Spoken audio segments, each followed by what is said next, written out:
knowledge sharing and collaboration further. We have an engaging lineup and discussions that promise to deepen our understanding and drive innovation. So without further delay, we'll now proceed to the first technical session of the day. I encourage you all to actively engage with the speakers and the panelists.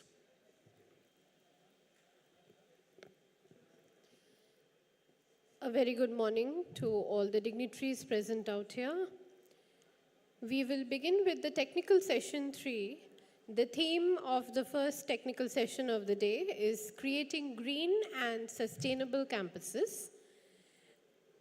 A little about this theme: creating green and sustainable campuses involves implementing strategies that promote environmental stewardship and resource efficiency across the institution. This can be achieved through the adoption of eco-friendly practices such as reducing energy consumption with renewable energy sources, implementing waste management and recycling programs, and conserving water through efficient plumbing system and rainwater harvesting. In addition to infrastructure improvements and curriculum integration, engaging the campus community is vital for fostering a culture of sustainability. Through these collaborative actions, campuses can effectively promote sustainable practices and inspire future generations to prioritize environmental stewardship. For this session, the chairperson, I would like to call on stage Professor Suranjan Das, Vice Chancellor of Adamas University, Kolkata. Sir will be chairing the session for this technical session for this day. We have speakers. I would like to request our speakers to come up on stage. Shri Upendra Tripathi, IAS, Founding Director, General Emeritus, International Solar Alliance, and former Secretary to the Government of India, Adjunct Professor at the NIAS. Sir will be joining online. Next up, we have Professor Shoma Bandopadhyay from Baba Saheb Ambedkar Education University, Kolkata. Ma'am will also be joining us online. And we have Professor Amit Batra from the IIT Kharagpur. He's the director of IIT Kharagpur. I would request sir to kindly come up on stage and join us.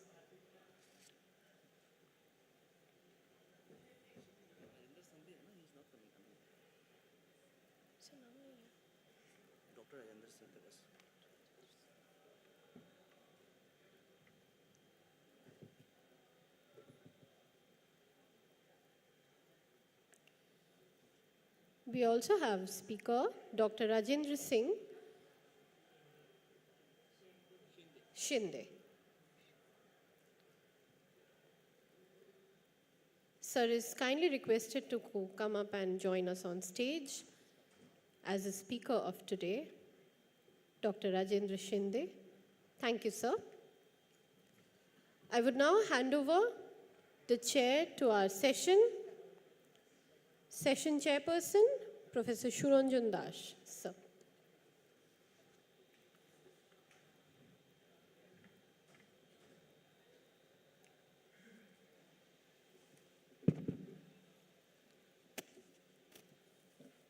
Good morning to the esteemed members of the House.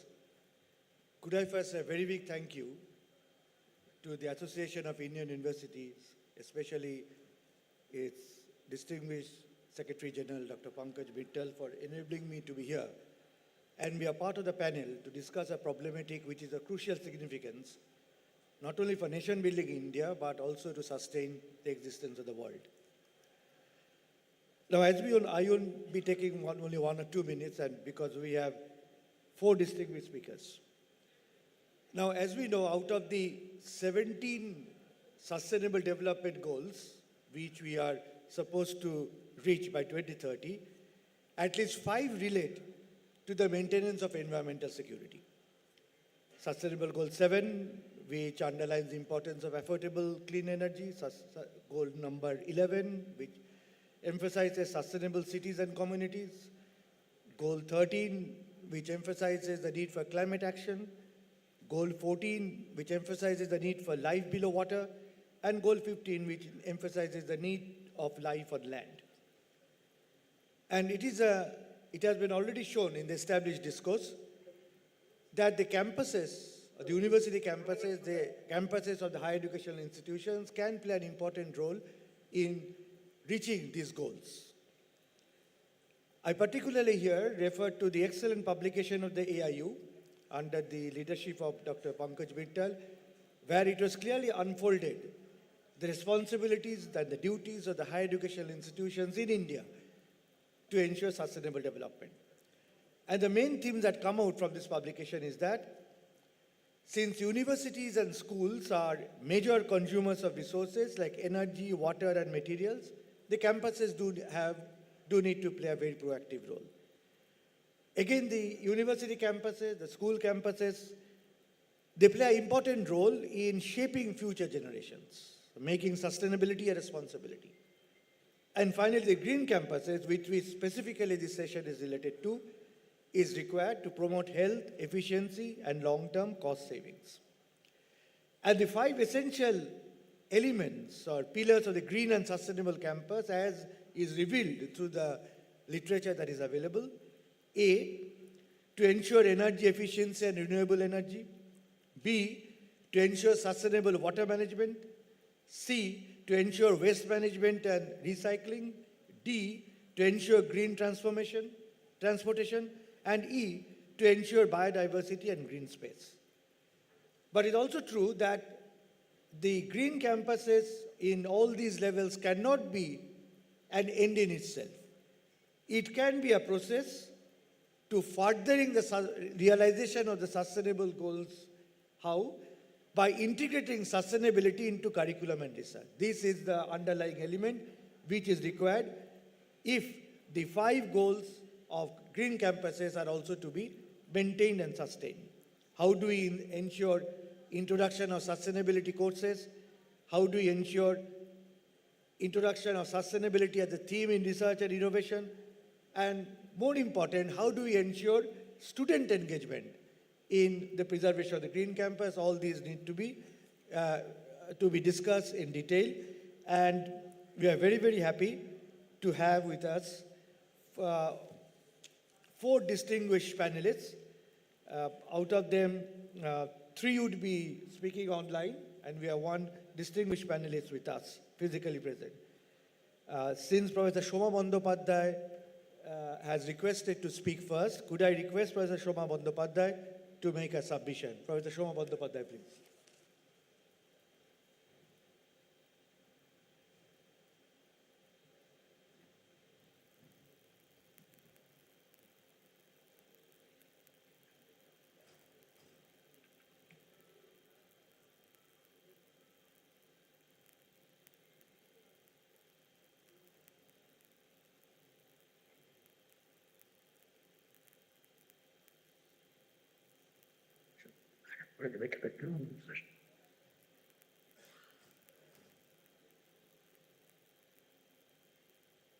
Hello, am I audible?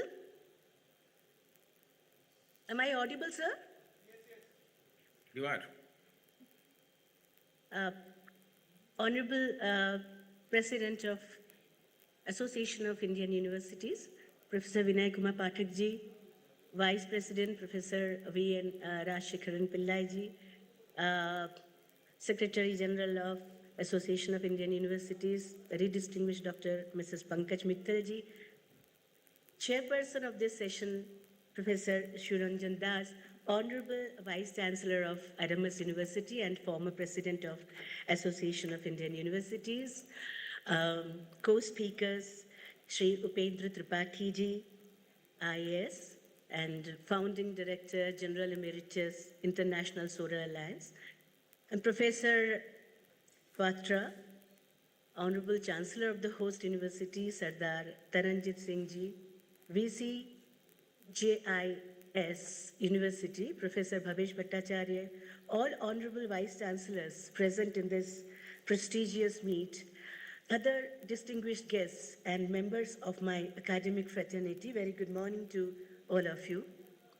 At the outset, I congratulate Association of Indian Universities and the host university JIS for taking this great initiative to organize this East Zone Vice Chancellors meet 2025 on a very relevant and important issue as equity, diversity, and sustainability. And I express my heartfelt gratitude to AIU, especially to Secretary General Dr. Pankaj Mittal ma'am for giving me this wonderful opportunity to participate as a speaker in this session on one of the most important sub-themes, creating green and sustainable campuses. I would like to begin with a few lines from Vishwakobi Rabindranath Tagore's memorable poem, Shobhotar Proti, Yes, sir. addressed to the இல்ல, நான் பண்ணிட்டே civilization. இருக்கேன். நீ if you don't mind, பரவாயில்ல. இல்ல, இது வந்து IAU ஓட VC conference. I think somebody is speaking. Can you please mute yourself, ma'am? Yeah. சரி, நான் கூப்பிடுறேன். நீங்க உட்காருங்க இங்க உட்காருங்க சார், பரவாயில்ல. இல்ல ப்ளீஸ், நீங்க வெளியில உங்களை தனியா அனுப்பிட்டேன்னா எனக்கு கஷ்டம். Somebody is. Can you please mute yourself, ma'am? Yeah. Now I think I can continue. So I was just, quoting some lines from Tagore's memorable poem, Shobhotar Prati. That is, what he addressed to the civilization, and he says, "Dao fireshe oronno loho e nagor, loho joto loho lostro kashto prostor, he nobo সভ্যতা he নিষ্ঠু সর্বগ্রাসী, দাও সেই তপবন পুণ্য ছায়া রাশি." The translation in Hindi goes like this: वापस दो वो अरण्य, ले लो ये नगर, लो ये लोहा ईंट लकड़ी और पत्थर, हे नवीन सभ्यता, हे निष्ठुर सर्वग्रासी, वापस दो वो तपोवन पुण्य छाया अविनाशी. Tagore wrote this poem 100 years ago as a call to increase green cover through tree plantation, highlighting his concerns for environmental issues. In this poem, he explores the environment, emphasizing the interconnectedness of humanity and nature, and expressing concerns about environmental degradation and the need for harmony with the natural world. He always dreamt of a green campus, and Vishwabharati, or the Shantiniketan, no doubt is the best example of it. Even our ancient ashram or Gurukul system of education also emphasized on conducting the classes in the open, in the midst of the nature. So, what was Tagore's concern has now become a burning issue for the whole world. Human actions like burning fossil fuels and deforestation have led to a catastrophe and an increase in greenhouse gases in the atmosphere, which is a major human cause of climate change. With this climate change and environmental concerns at the forefront of global discussions, educational institutions, just as our honorable chairperson mentioned a few of them, so these institutions can play a crucial role in promoting sustainability. They can play a critical role in fostering sustainable development through eco-friendly infrastructure, energy efficiency, waste management, water recycling, and of course, awareness initiatives. And it has been observed recently that this year's union budget has also underscored India's commitment to the United Nations Sustainable Development Goals, that is SDGs, by prioritizing sustainability in various sections, including education. And the urgency of addressing climate change, resource conservation, and social responsibility has driven institutions worldwide to adapt sustainable practices.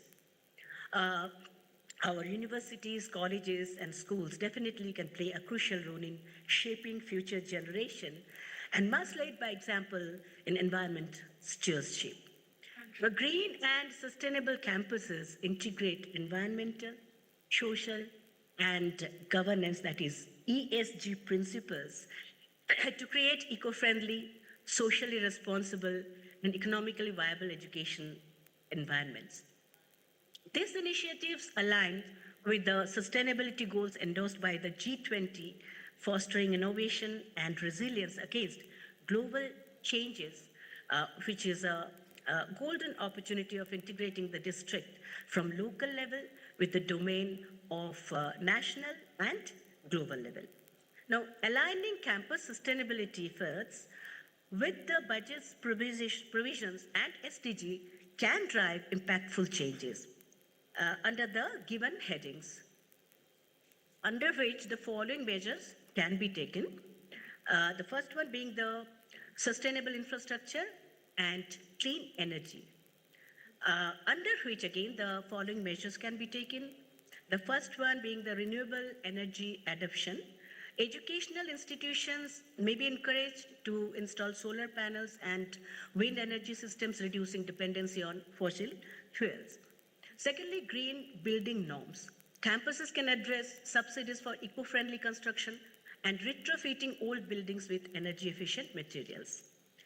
Third, and the very important one, is water conservation. Provisions for smart water management, including rainwater harvesting and wastewater recycling, can promote sustainable urban development. The second heading is energy efficiency and digitalization, under which institutions must focus on minimizing energy consumption and embracing technology, which includes again steps like smart energy management systems, that is automation in energy usage through AI powered monitoring and smart grids.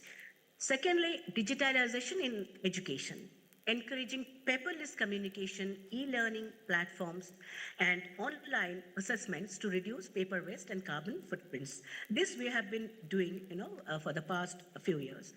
The third heading, of course, is waste management and recycling.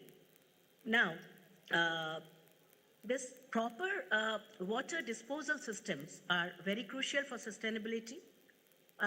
Circular economy initiatives can be taken by encouraging campuses to implement robust waste segregation, composting, and recycling programs, of course. And very important is to ban on single-use plastics.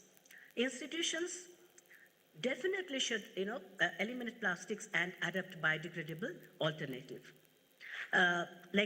Many of our universities are complete no plastic use zones. The fourth and very important is sustainable transportation and campus mobility. That is, reducing carbon emissions through sustainable transport initiatives is of utmost priority.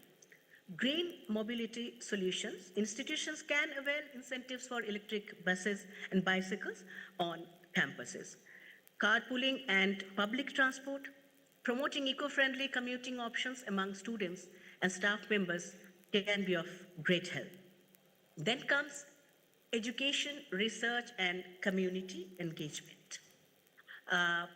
Raising awareness and involving students in sustainability efforts ensures long-term impact.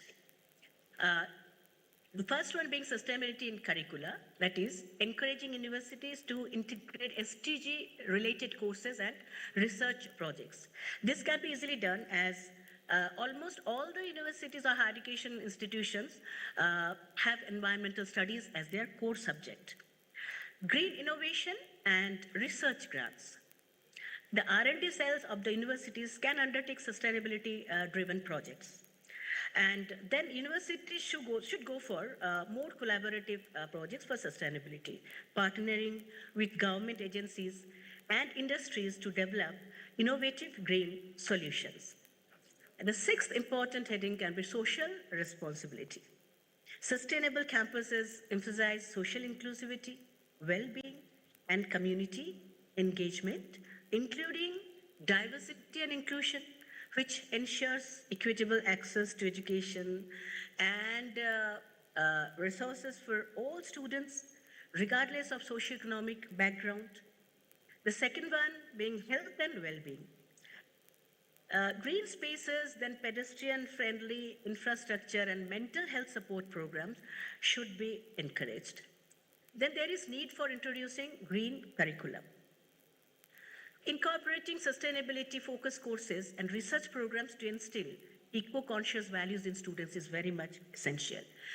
Next comes the most important of all, perhaps, is governance and policy.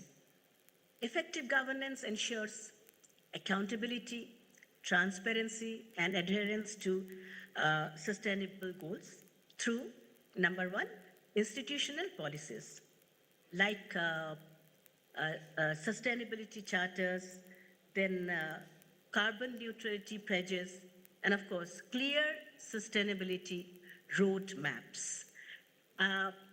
For the best implementation of the policy, the stakeholders' collaboration is a must, and where engaging students, faculty, and external partners in decision-making process is also very important. Then investment strategies like divesting from fossil fuels and prioritizing ESG compliant investments are of utmost importance. Monitoring and reporting is also very important. Regular sustainability audits and adherence to global ESG reporting frameworks is very much necessary. Now, coming to how G20 has vouched for sustainable campuses, comprising the world's largest economies, has consistently promoted sustainability through policy frameworks such as the G20 Sustainable Finance Roadmap and G20 Energy Transitions Working Group. And these initiatives support climate issues like climate action and carbon neutrality, encouraging net zero carbon emission strategies aligning with the Paris Agreement. The secondly, sustainable finance, promoting green investments and ESG compliant financial mechanisms for institutions and digital and technological innovations, leveraging AI, it is artificial intelligence, then Internet of Things, and other smart technologies for efficient campus management. And then very important, another very important point is, of course, public-private partnerships, encouraging collaborations between educational institutions, governments, and of course, industries to develop infrastructure and research. Now, these are some of the, how to transform our university into a green campus efficiently. These are some of the steps that actually our university and the colleges under its umbrella have taken to turn eco-friendlier. The onus to make the campus of any educational institute green or eco-friendly actually rests on all the stakeholders. It is the management, the faculty, and non-teaching staff, and of course students' duty to work in close association and make the campus greener. Now, as you can see on the screen, these are some few points, a few steps that our university has taken a turn to turn eco-friendlier. The first one is rainwater harvesting. And now campuses have tackled this issue by setting up a rooftop rainwater harvesting unit. And this stored water now is being effectively used for several purposes like watering the plants, usage in toilets, and then hostel purposes, etc., among others. The second one is waste management. The organic waste of the campus, like kitchen waste and dried leaves, are being turned into compost using waste converters, or what you call is vermicomposting. Then wastewater management. Our colleges have set up a wastewater treatment facility within its campus. This treated water is being used for several purposes again. And of course, the green infrastructure. Bicycles have to be encouraged within the campus, and public transportation should be fueled by compressed natural gas. Then another very important is the green cover. A university can conduct, a tree plantation campaigns and sampling distributions to promote a green campus. I remember, during my tenure as Vice Chancellor in Diamond Harbour Women's University, which is actually located in Sundarban locality, the greatest example of biodiversity, as you know, and being the biggest delta in the world. Initiatives were taken to construct a herbal garden, planting medicinal plants, then butterfly park, and then of course biodiversity cell. And also we introduced disaster management courses there. So these things can be done. And then zero waste campus. The university encouraged the segregation of waste, and there are separate dustbins for biodegradable wet waste and then inorganic dry waste, and a total ban on single-use plastic and straws inside our campus. Then again, switching to renewable energy, that is due to the surging electrical bills and the desire to contribute towards a green future, many of our institutions have turned to solar energy. So these are some of the steps that we have taken. And again now, some glimpses, as you can see, that the steps that we have taken. These are the paintings and awareness posters drawn by our children of the slum dwellers under the mentorship of our NSS volunteers. And then this is the plantation drive conducted under the aegis of NSS, BSAU. Awareness campaigns conducted by the students and faculty of BSAU under outreach program of NSS.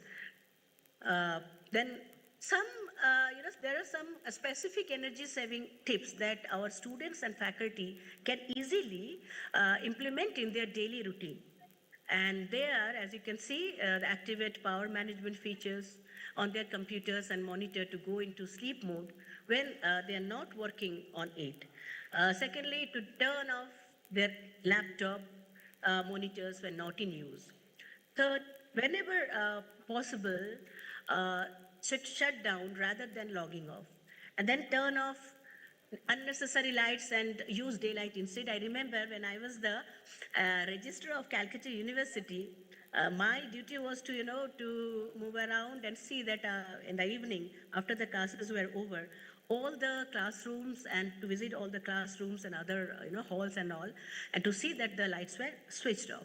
So we have to, turn off unnecessary lights and use daylight instead, and then avoid the use of decorative lighting and use LED and CFL bulbs instead of standard bulbs, as these are more energy efficient. Then keep lights off in the classroom, lecture halls, conference rooms, laboratories, whenever they are not in use. And of course, to be very careful not to keep open the taps. And then use air conditioners only when necessary. And of course, unplug appliances, not plug into power strips like chargers, appliances, and printers. So keeping these small things in mind can go a long way in protecting the environment. Living sustainability and integrating environmental education into the learning process helps students understand how their decisions and actions can affect the environment. And this enables them to make informed decisions as future champions. So here I would like to conclude again with a few lines from my favorite poem on nature titled Want, authored by Sylvia Stout. I quote, "The sands of time have rendered fear, blue skies on high no longer clear. Stars were bright, whence they came, now dimmed, obscured, pollution's haze. Protect what has been given for free, our waters, skies, wildlife, and trees. For once they are gone, don't you say, consider yourself warned of that fatal day." Thank you very much. Thank you all for giving me a patient hearing. Choroi beti, choroi beti. Thank you, Professor Bandyopadhyay. Currently the Vice Chancellor of Baba Saheb Ambedkar Education University in Kolkata, and formerly a very distinguished colleague of mine during my wonderful days at Calcutta University. Thank you very much for reminding the heads of the higher educational institutions for the measures that need to be taken to ensure the green campuses in our country.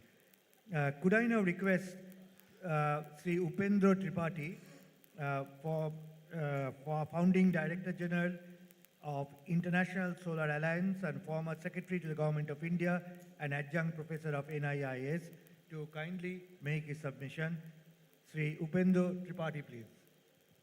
Thank you, sir. Namaskar. And I'm a great admirer of AIU because I have been seeing the way they bring pieces together to plan for things, plan for the future. And I'm also thankful to JIS University for having hosted this conference, which is so critical. I usually, start with an anecdote. And This anecdote is about 2014, when the present Prime Minister was new, he was the first time Prime Minister. And I also happened to be the Secretary of the Ministry of New and Renewable Energy, a low-lying ministry, in traditional terms. And the Prime Minister wanted that Secretary MNRE should give a presentation about the problems. And I think I made some 55 presentations like other secretaries did.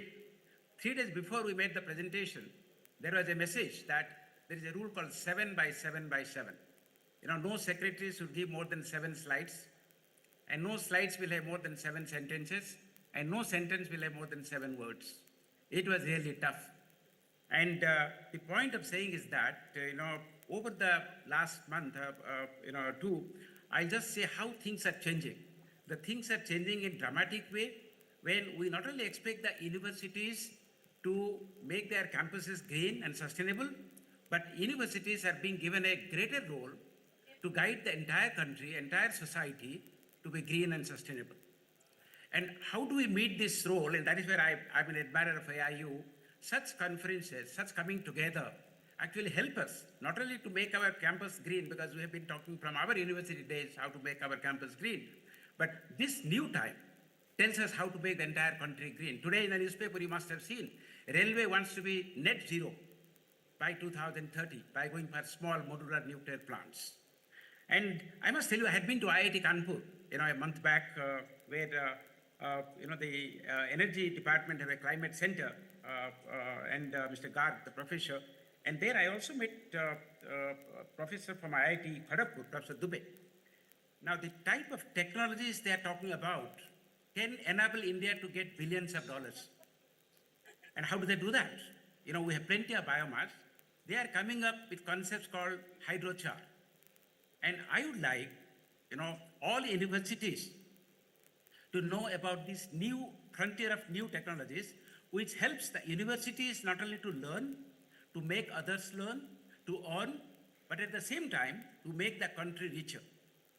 Now, the context for this is the new policy of something called carbon trade. India is introducing, and all universities are aware of this, that this new thing called carbon trade is coming in. There are different types of business involved in this. Countries make billions of dollars. USA made their carbon market long back. EU made their carbon market. China made their internal carbon market of compliance. We haven't. We are doing it now. And there is an opportunity for the universities to capture this time, not only to improve the ranking, which of course goes the moment you become green, clean, and guide the society, but to look after the new role. How do you guide the country now? Because the global warming is so important. Pollution is so challenging, and biodiversity loss is so critical. Now, given these 3 challenges, the universities are not only temple of learning, they are also temple of technologies. They are all the friend, philosopher, guide of these emergent times when you have to guide districts, states, villages, country as a whole. And for that, we need to have something called a net zero center. I'm very happy Mr. Chende is there, to whom I discovered long back when I was in Canada. And for my PhD, my guide told me, take 25 meetings in India about ozone policies and find out what are the common names. So I found out 5 common names, and Rajendra Sende was one among them. Then my guide, Irma Itelka, a French lady in Ottawa, Canada, she told, look, out of these 5, all the 5 must have been in UN. I didn't know. And when I analyzed, I found, luckily, and they were all in UN. And the point is that Mr. Rajendra Sende is very well known, and he has come some with concrete proposals. I'm happy that he's here to tell you. But going from IIT Kanpur and Kharagpur to Prayag, a place where 55 crores of people came, apparently to have bath, and there was a conference called Kumbh and the Climate. The point is how things are reaching at what level. The UP government called so many people, and Swamijis were there from different ashrams, and they were talking about, how to address climate issues. And as a follow-up, all the ashrams are trying to bring together a list of vacant lands, and thousands of acres of land are there with the ashrams. And if they can come together and do something so that this land can be solarized, energy can be made cheaper, it can help environment, create employment, But these are the new strategies. But I think the same can apply to our universities. 1,113 universities in India, I think, and put together, if we can do a list of directory of land available, and what can be done thereafter, because AIU gives a brilliant platform. We can have a special session after making a list of all the lands available with universities, which can be done through a Google Sheet. You don't have to waste time on that. And then we can think how, at what time frame, by 2030, we can utilize it for energy purpose so that your energy bill is brought down exactly by 50 to 60%. And that is a big amount. If we talk about 1,100 universities and the electricity bills per year, it is incidental. We can help the society, the climate, and ourselves. And then I'll tell you something that happened, not the Kumbh and the climate in Prayag, but in Jaipur. There was a 3-day seminar or workshop by the government of Japan, government of India, and the UN. And many universities were there, and India created another organization called C3. It stands for Cities Coalition for Circularity. And they want universities to jump into it, to find out which cities they can address, what type of circularity issues can be brought in. And there's a lot of resources here which universities can capture. In the process, they can learn, they can earn, and they can guide the society, which is very critical.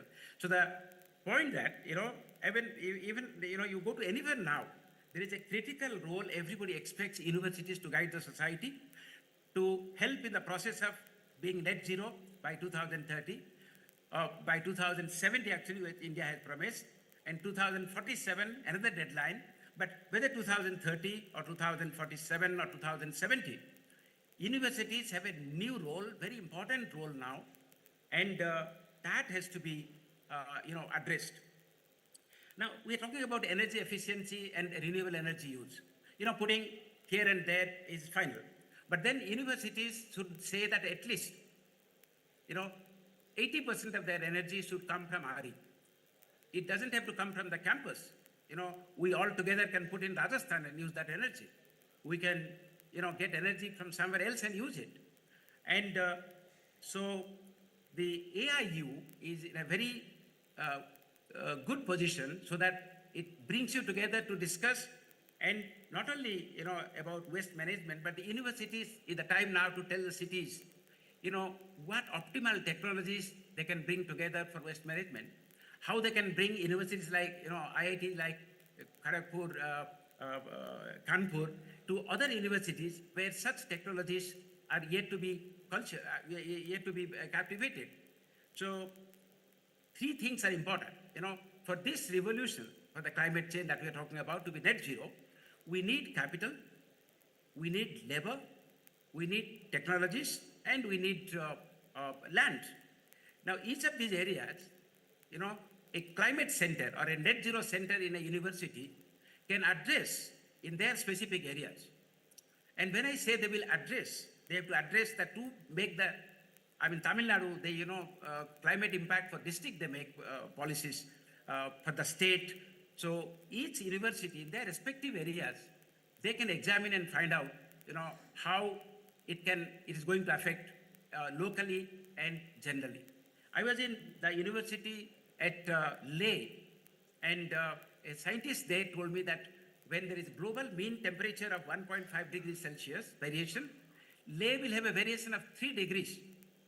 Now, Leh is going to be, totally gone if the local temperature goes up by 3 degrees Celsius. The point you are trying to say that 1.5 degrees doesn't mean everywhere it will have 1.5 degrees.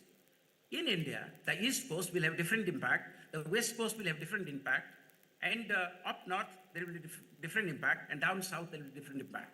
The universities, like the one I tell, Anna University, the climate center, they are trying to capture what is going to be the local impact. So coming back to the point that these things, can I ask my slide, the first slide to be put here, the PowerPoint presentation? By the time the slide comes, the first slide talks about the sources of greenhouse gases, how they're coming. And those greenhouse gases, actually open an opportunity for all universities. if we can have a target that through a process of learning, we can earn 50 lakhs, say by 2030, it may look big, but it is not going to be really very hard because plenty of money is there for now for research. And in the process, our professors, our students, they will learn a lot. How to, be net zero at the university level, also how to be net zero at the provincial level, at the country level, at the city level. So a lot of doors have opened, and these opening of the doors has created this unique challenge for the universities, and we must rise to this occasion. I think, anyway, the slide is not there, but they will circulate it, the entire presentation. And the only point I'm trying to make is that AIU has given a beautiful platform. It's a good thing that all universities are coming together, and I'm sure we will take concrete steps. The only request is that if all universities can open one climate center, the next one climate center or one net zero center, where we can bring people, the third slide you can put, the third one. And that will be a process of learning and making others learn. And this is a unique challenge. I'm sure, when Nehru said that these are all temples of learning, and I'm sure these are the, sources of knowledge. And the universities can be friend, philosopher, and guide for the society in general, and local community in particular, to achieve the net zero or to be climate friendly. Thank you once again for the opportunity. And can you go down the slide to the third slide? I just wanted to take one line for that. Yes, this one, thank you. And esteemed Vice Chancellors, I would only make this one, that if you, take this slide, this is the pollster of entire, global warming that we are talking about, except the, the pollution part and the biodiversity loss. But university and energy, the climate center, the net zero center that we are talking about, it can be a cell of, a few departments or a few, experts, but energy, agriculture, forestry, land use, waste, and industry. So 1, 2, 3, 4, 5, 6. These 6 sectors will have the verticals, and that net zero center is not only going to make you earn money, get a good name, improve your ranking, but something you can tell in concrete terms. Our university has helped to reduce 1 gigaton of CO2 or 100 quintals of CO2 or CO2 equivalent. Now, that type of concrete assertion that what we have done, what the university has done, can only come when we can measure what we have done. Thank you once again for the opportunity. Thank you very much, Mr. Tripathi, for unfolding the net zero plan for Indian universities.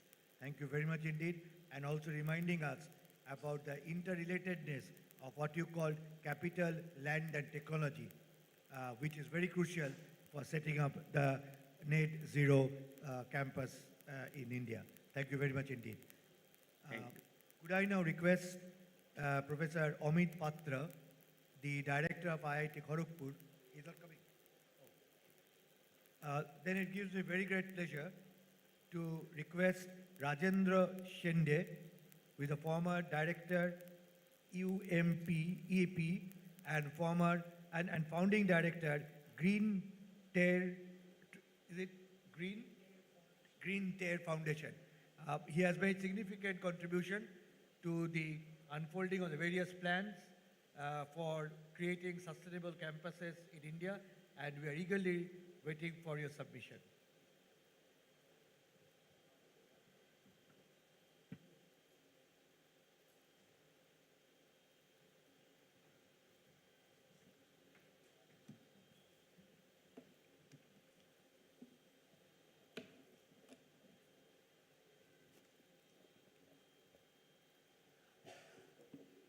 Namaskar. Extremely delighted to see number of vice chancellors in this classroom. Normally, I listen to the vice chancellors.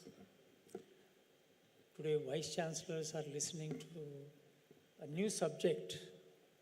Should I call it a new? You have already been introduced to it. What is called as sustainability and the net zero.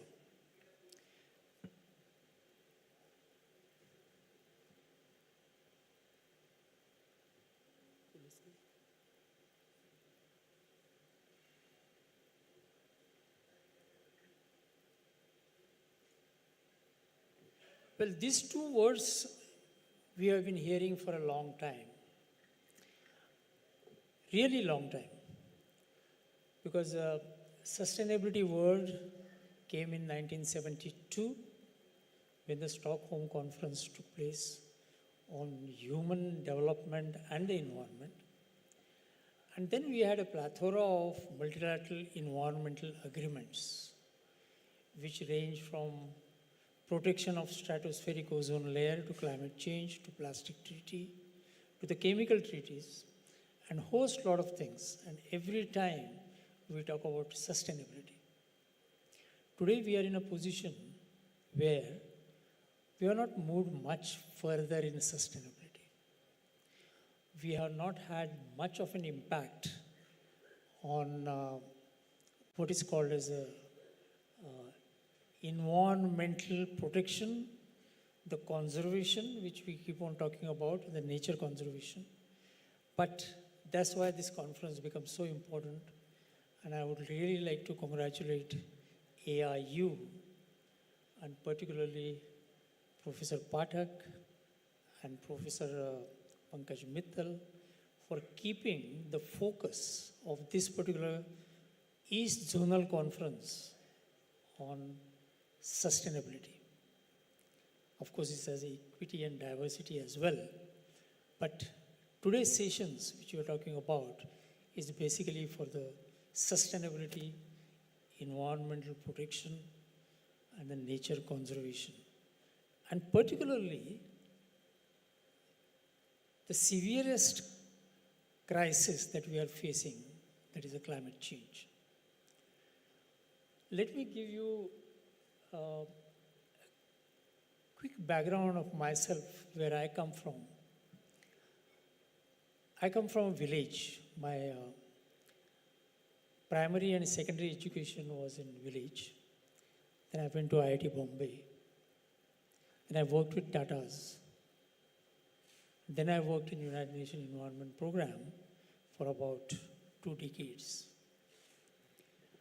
And I told you about sad situation of multilateral environmental agreements, including climate change, which has not progressed much. For achieving sustainable development goals, we have less than 5 years left. And nearly 60% of the goals are not yet achieved. So we carry a lot of responsibility on our shoulders. But there was one agreement which made it to the success. And I'm very proud that I was a global head of that agreement. And that is the protection of stratospheric ozone layer. Why I'm saying that particularly? Because it has some elements which can be emulated, which can be followed, which can be adopted to make the other environmental treaties like climate change, Paris Climate Agreement, a success. And I want to say some of the quick things on that. One is definitely a partnership. Unless we do the partnership in a global environmental protection issues, we will never be able to succeed. This is what exactly happened in the Montreal Protocol on substances that deplete the ozone layer. And my colleague, Dr. Tripathi, who spoke just before me, he has done his PhD on ozone. He has done a PhD why that program succeeded and why the others failed. What exactly is the reason for that? Apart from partnership, there is also called as a networking. As a head of the global program of ozone layer protection, I divided 146 developing countries into 10 major network regions, including Caribbean, Pacific Island, of course the Asian, Latin American, etc. And those 10 regions started interacting with each other. And I see here a parallel of AIU, who has these zonal meetings. And these zonal meetings gets you not just a global picture, but it gets you into what is called as a manageable small group, a like-minded group, There may be some differences, but the major goal is the same for everyone. And I think that zonal idea is an excellent one. And Dr. Tripathi just now said that each of these zone should have one center of excellence for net zero. We had exactly that in ozone layer protection. Today, we are all sitting here mainly because the Montreal Protocol on substances that deplete the ozone layer has gone to the success. It is no longer affecting the ecosystem in the world. The ozone layer is on a path of recovery, and we should applaud that success. And that has come not because of only United Nations Environment Program, but because of the strategic approaches that they were used for that. And we should look at those approaches. We heard a lot about energy efficiency, clean energy, biodiversity, waste management, water conservation. But ultimately, it boils down to we all getting together to take the action. We have been talking about energy efficiency, I don't know for how long.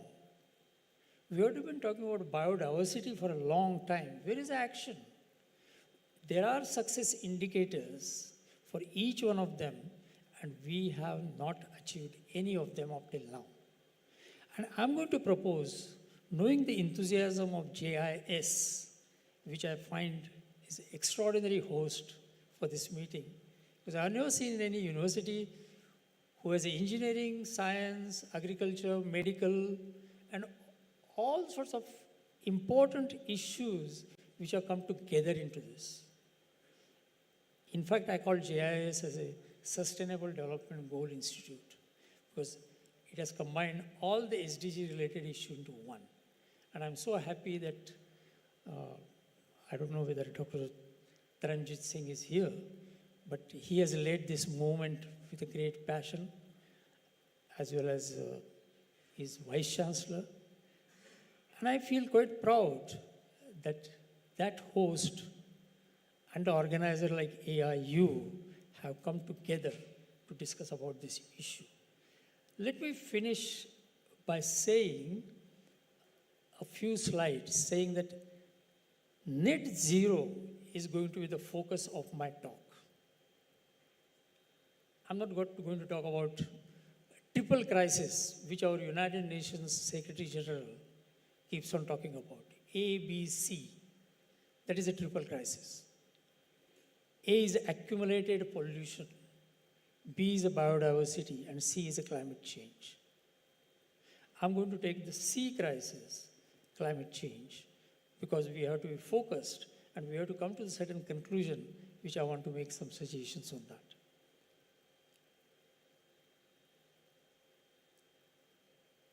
So there's a title of the network of universities which has been established in 2022 when Amrutkal started. It's called as a Smart Campus Cloud Network, SCCN. And the genesis is United Nations Secretary General and our Prime Minister Narendra Modi. There are three mentors. One is Erik Solheim, who is a former environmental minister of Norway and also Under Secretary General of United Nations. Prakash Javadekar, whom you know all, and Dr. Vijay Bhatkar, our computer man. I just wanted to tell you very quickly where this net zero movement is a national movement, it's going global now, where it stands. We have, my organization, Green Terre Foundation. Terre is a French word. It means earth. So Green Terre Foundation explains. But Terre is also the abbreviation of technology, education, research, and rehabilitation for environment. And we have signed a MOU with Ministry of Education on net zero university campus. We are dealing with AICTE, NBA. We have also regular interaction with Ministry of Environment,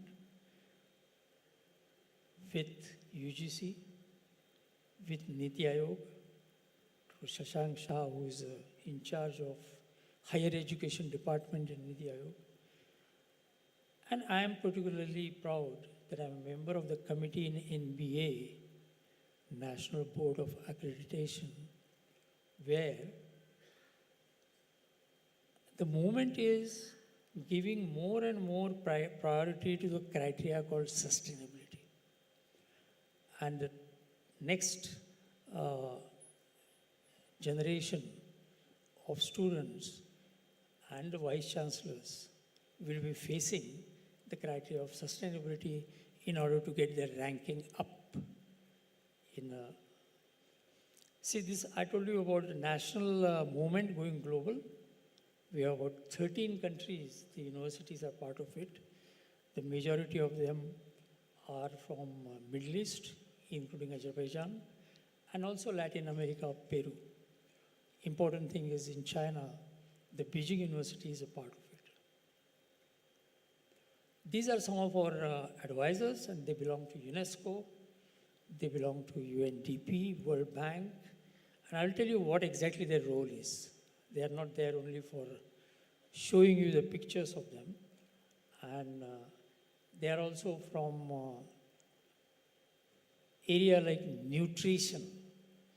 And I don't think anybody talked about nutrition in the campus. If at all, we have 3 goals, 2030, by which number of companies in India, including railways, Tatas and all those things, around that time, they will get net zero.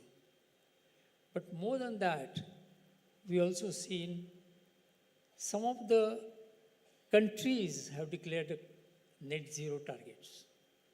For example, our Prime Minister Narendra Modi has talked about 2070 as India getting carbon neutral. But we have other targets. 2030 is where 43% of greenhouse gas emissions have to be reduced from the 2019 baseline scenario. And then we have 2047, the Vikasit Bharat. And then we have 2070 as carbon neutral world. This I'm quickly going into China, taking a pledge of net zero. And China's civil society member called Operation Earth has joined hands with the partnership with us. Peru, there are 7 universities in Peru are part of it. This is the ambassador of India in Peru. Then we have Rochester Institute of Technology in Dubai. And then we have Azerbaijan where COP29 took place. And this is a UNEC and ADA as a universities. So why we selected universities? I mean, I could have selected, or we could have selected Gram Panchayat, for example. Or let's say city getting net zero. There are cities who have pledged for net zero. But why not, let's say, Gram Panchayat? Why not a Gata Vikas Adhikari declaring it? The university, because university students are higher education institute targets. And within a few years, they will be out of that campus to start working on a net zero in wherever field they are. There is a simple reason. Second reason is, we always talk about net zero, where is the finance? We talk about net zero, where are the technologies? We know few of them, solar, nuclear, hydro, but will that solve the problem? But we never talk about human capital needed for net zero. And this is what exactly Prime Minister Modi made a point while inaugurating a net zero campus in Nalanda University, which is also part of our network, that we need to develop the human capital. And that human capital will not get developed by passing the examinations or completing the curriculum. But they will get developed by making the campus living laboratory where they will work. So it's a living laboratory for net zero where they will work for it. And those are some of the reasons why we take it university and HAI. Remember, universities give us a captive audience for about 4 to 5 years on which we can work. The another thing is, youth in India is taking a prime seat all over the world. We are not only a populous country, but we are 5th largest economy. And our 1.2 billion young people, 16% of the world, are youth. And we have startups. That startups have startled the world. We don't have only the largest number of startups in any country. We are third largest number. But the quality of that startup is phenomenal. The world has recognized this, including Trump, that we are third largest unicorns. Unicorn is $100 billion revenue. So we have third largest unicorns owned by Indians. So it also shows the quality. So this limit is to be achieved now. You need a human capital. Full stop. That human capital can get as a finance. That human capital can get as a technology, even if those technologies don't exist today. So the overall objective of Smart Campus Cloud Network, which I'm going to propose as one of the AI use partnership with Green Thair Foundation, is skill building for net zero. Enhancing the employability all over the world for the Indian students. And that is the internationalization that AIU is talking about. That internationalization is about net zero, biodiversity loss, as well as clearing the accumulated air pollution. University to university collaboration is not only within India, but outside India, and creating positive competition. Prime Minister Modi recently gave a podcast, and he says competition is not a bad. India should compete with China. India should compete with America. But that competition should be through the dialogue and not through the disputes. And if at all we can achieve that under the AIU's umbrella, I think that will be the great achievement. So the 13 and 7 are the one SDGs, two SDGs that are directly related to the net zero. Why this name Smart Campus Cloud Network? Smart is digitalization. We have proposed to AICTE, AI Center of Excellence for Net Zero. As you know, AICTE has declared 2025 as an artificial intelligence year. I don't know how many of you already know about it. But I think we have to make it, realize it in 2025. So one of the realization is Center of Excellence of AI for Net Zero. Campus is a living laboratory. Cloud is a partnership and sharing. And network is in dialogue with each other. So the principles are learning by doing and not learning by being in a classroom. That doesn't mean the classrooms are not important. But if at all the accumulation of knowledge, which is considered as a wealth, is to be deployed, then you need to come out of the classroom. And then you use a campus as a living laboratory. Accelerating by sharing. We don't have much time. As I said, 2030, 43% of the GHG has to be reduced. And by 2050, 100%. And then managing by measuring. It's not enough to say that my campus is green.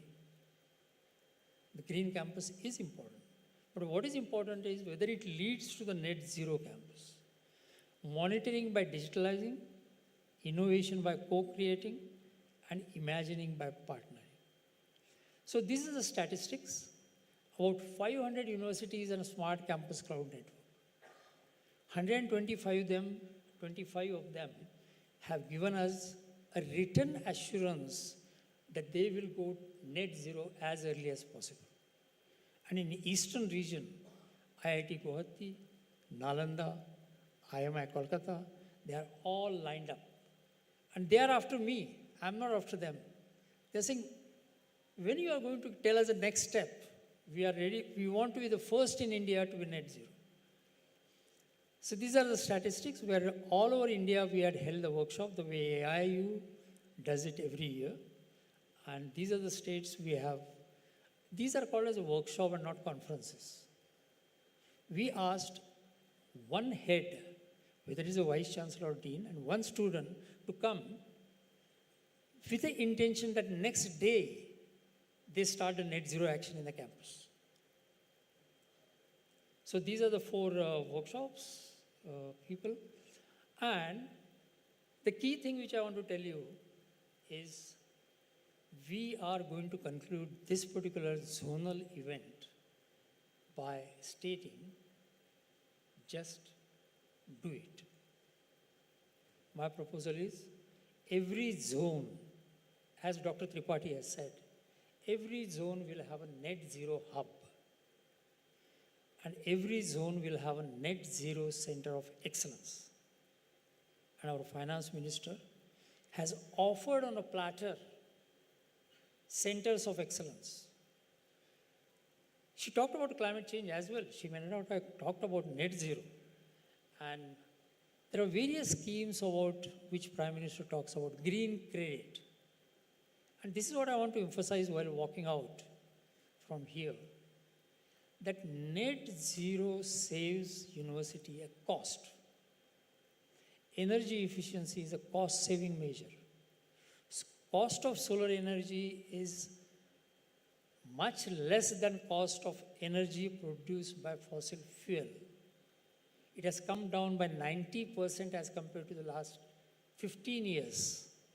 And if universities don't take advantage of it, you are wasting your money. Conservation of water saves you money. There are papers available with me. How much water and rainwater harvesting can save you money? And I'm sure many of the vice chancellors, I've been talking to them regularly, they keep on asking me open questions. Does net zero save you money? Answer is yes, yes, yes. And each one of you should be able to publicize it.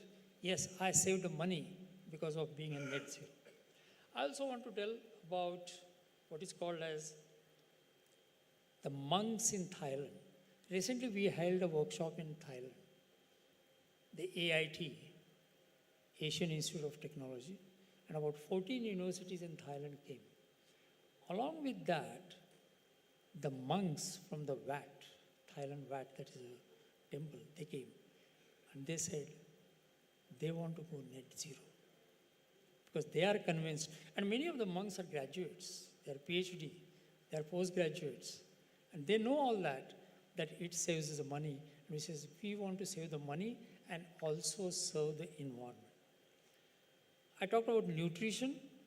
Vikasit Bharat 2047 cannot be achieved without a healthy mind. And we developed the guideline for nutrition in a campus. It is a neglected area. We have a canteen. Now in IIT Bombay, I see Starbucks and CCD, Cafe Coffee Day coming up. But we don't know whether they are nutrition food or not. I'm not against Starbucks. I'm not against CCD. I go there regularly. But the point is, if at all you want to have Vikasit Bharat of 2047, we should have a Vikasit mind of youth. And that will come by proper, of course, exercises, but without neglecting nutrition. On 21st March and 22nd March, there is a World Water Day. And I feel AIU should make use of that by creating a social media campaign for World Water Day. And the first World Glacier Day, glaciers are far away from Kolkata, but not far away, not too far away. We get Ganges water from glacier of Gangotri. We get a water from Jamuna from Jamunotri. And those glaciers, as per United Nations, WMO report, they are melting at unprecedented rate. I'm not sure whether next Mahakumbh Mela will have enough water in Ganges. Well, I'm not threatening on that, but it's worth considering it. And I think we should create such kind of atmosphere, not a fearsome atmosphere, but challenging atmosphere, that no, we will preserve those glaciers. Those glaciers are water towers for us. They are the water tanks for us, and we will not let it go. So it's a sort of a challenging thing. So my last sentence is, let's just do it. Thank you.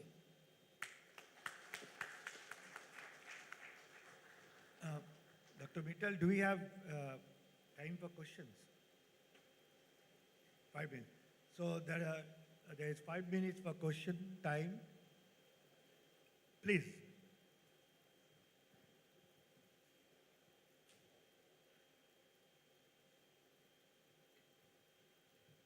Good morning. My name is Vishwajit Ghosh. I am the Vice Chancellor of Neutia University. The Neutia University situation, southern part of West Bengal in Diamond Harbour, near Diamond Harbour, Sorisa village. And we have a 65-acre green campus and 40-acre land for the agriculture activities, Now what we have mentioned, the two things, the erosion of the ozone layer and the problem for the nutrition, okay, for your Professor Sindhe's statement. Now, I am giving one example, that Indian Ocean experiment has mentioned that the reaction of the, the continental layer and the marine layer creating a hedge layer at the 60,000 feet, which is creating a layer which is not allowing the radiation to come to the earth, and the infrared radiation that we are developing during our natural activities, they are not going back. They are creating a terrestrial ozone. And the terrestrial ozone is a very, corrosive agent, and it is creating the problem for the fruits and the vegetable, and they are reducing the nutrition of the, food. So immunity has been decreased going to be done. To me, university is a place for developing universal knowledge, and the student has to know all these things. Now look at the carbon and other things, we know all the things, the carbon footprint, everything has been known. But if you look at that, the structure that you are making at the university, that high-rise structure, two structure, and during the sunshine hours, all the structure is absorbing sunshine, they are emitting the heat, and the two buildings, on between the two buildings, there is an effect called the urban heat islanding effect. Heat is get trapped. And all the buildings has a air condition. So they are pumping the heat. And at the night time, the heat is going upward, they are pushing down, and there is no condensation, so rain will go away from that thing. We have to teach all the students of these aspects, that if we don't take the protection of all these things, will be, disappear from this world. Thank you.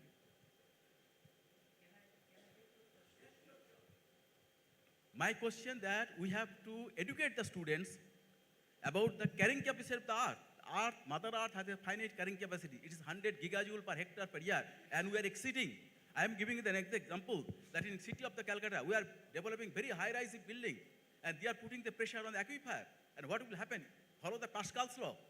The water will go to the southern part, and there is no water. If you, recharge the water, that aquifer will not get recharged.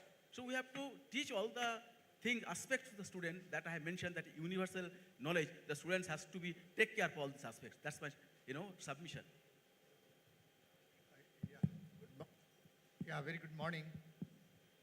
So there is a question for Dr. Sinde. Regarding sustainability, we have covered all the components: water conservation, wastewater treatment, solid waste management, energy conservation, and many more things. Air pollution issue has not been covered, and particularly when we look at the condition of Delhi, air pollution index. Every year we are finding the similar kind of things. So if we have to make the sustainable environment, I think air pollution issues need to be addressed very seriously, and a proper planning should also be made. Every year we listen about all those things, particularly during Deepavali and Parali, etc., etc. But the way it is increasing, so that is a major challenge for all of us, all the universities, wherever the researchers, academicians, they are working in that area. So this is one thing, how to address, how to plan it. So may I request Dr. Sinde to give focus on this area.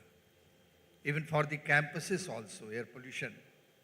For the campuses, in addition to water issues, wastewater issues, solid waste management issues, energy issues, air pollution part need to be addressed. Yeah. So kindly. Yeah, thank you. One really very current issue Very nicely you presented and defined everything. And sir has mentioned that we have to, very important thing, we have to take action. Your call for action, the presentation call for action. Here, 2 point that now, every university is going centralized AC classrooms, smart classes and all. And now the university is basically your university is student friendly or not. But they're not really focusing on this basically environment friendly. So because the students studying in the convent schools, they used to for AC and all, they come to the university level, again they want the same type of environment and all. And the universities, we receive sometime their students not to go to the government universities, they want to go to private universities because there is a good classroom, central AC rooms and all. So the generation is not really too sensitive at the bottom level. So we have to not to focus only university. We have to make aware about this school level. That's to start from the bottom and to really to this. You have to reduce this AC environment and all, and to propagate such way, and maybe workshop should be at bottom level, at the school level, because the students reaching the university, and they now that time they are really too used to for this whole thing. So my urge is not only focus universities also to link the parent, school and university. Then we can really to fulfill basically their desires, outcomes, zero neutrality. Thank you for your presentation and all. Sir. I think I will take these 3 questions, and then probably if others have, they can say that. See, look, I'm still a student, and when I see the vice chancellors here, I feel extremely humble to get the opinions like what I got it from now. You talked about the new things that students should know about the heat island, for example. You also talked about some of the new things which are coming up which you're not aware of yet. But the students should know about it, without which they won't be able to find a solution to it. My only answer to that is the science, the phenomena, and the impacts are evolving at a rapid stage, very rapidly. That's what United Nations Antonio Guterres says, climate change is running faster than our imagination. And if it is running faster than imagination, you can imagine that solutions are lagging far behind.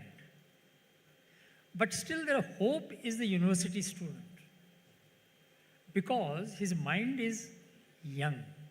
That's number 1. Number 2 is he is ready to deploy his mind within a couple of years.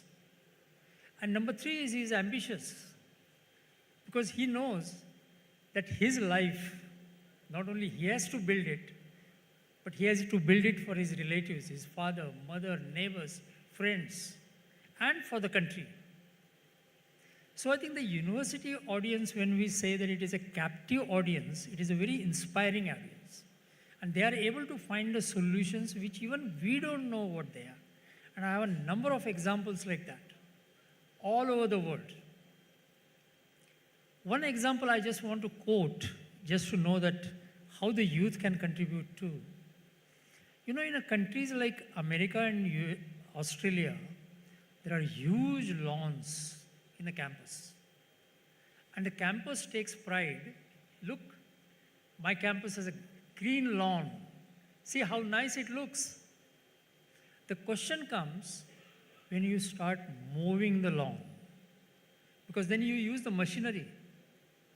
And that machinery is mainly electrical, petrol, or diesel. And then it gives the emissions. So one of the students calculated emissions coming out of mowing the lawn to make your campus look green. So that is the cost of looking campus green. And we talk about green campuses. We should have a green campus. But he did not even calculate that emission every time.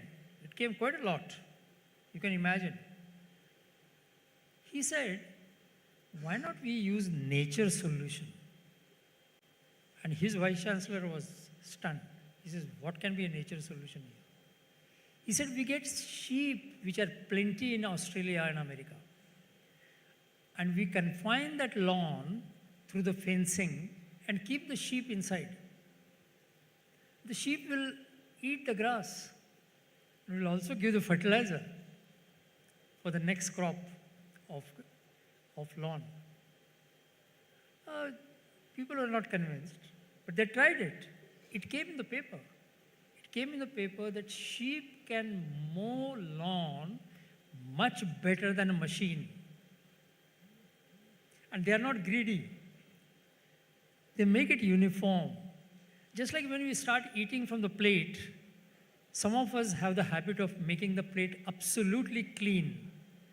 And some of us, like me, always keep something here, something there, and all that. Sheep always eats clean plate. Try it if anyone has sheep. I have sheep. And I use them for eating my lawn. So he came out with that solution, and that solution is still being used. No more emission of gases. But it not only solves the campus problem, that campus solution is a laboratory solution. When he goes maybe a large campus of steel industry, also steel industry wants to look green, he will start using that.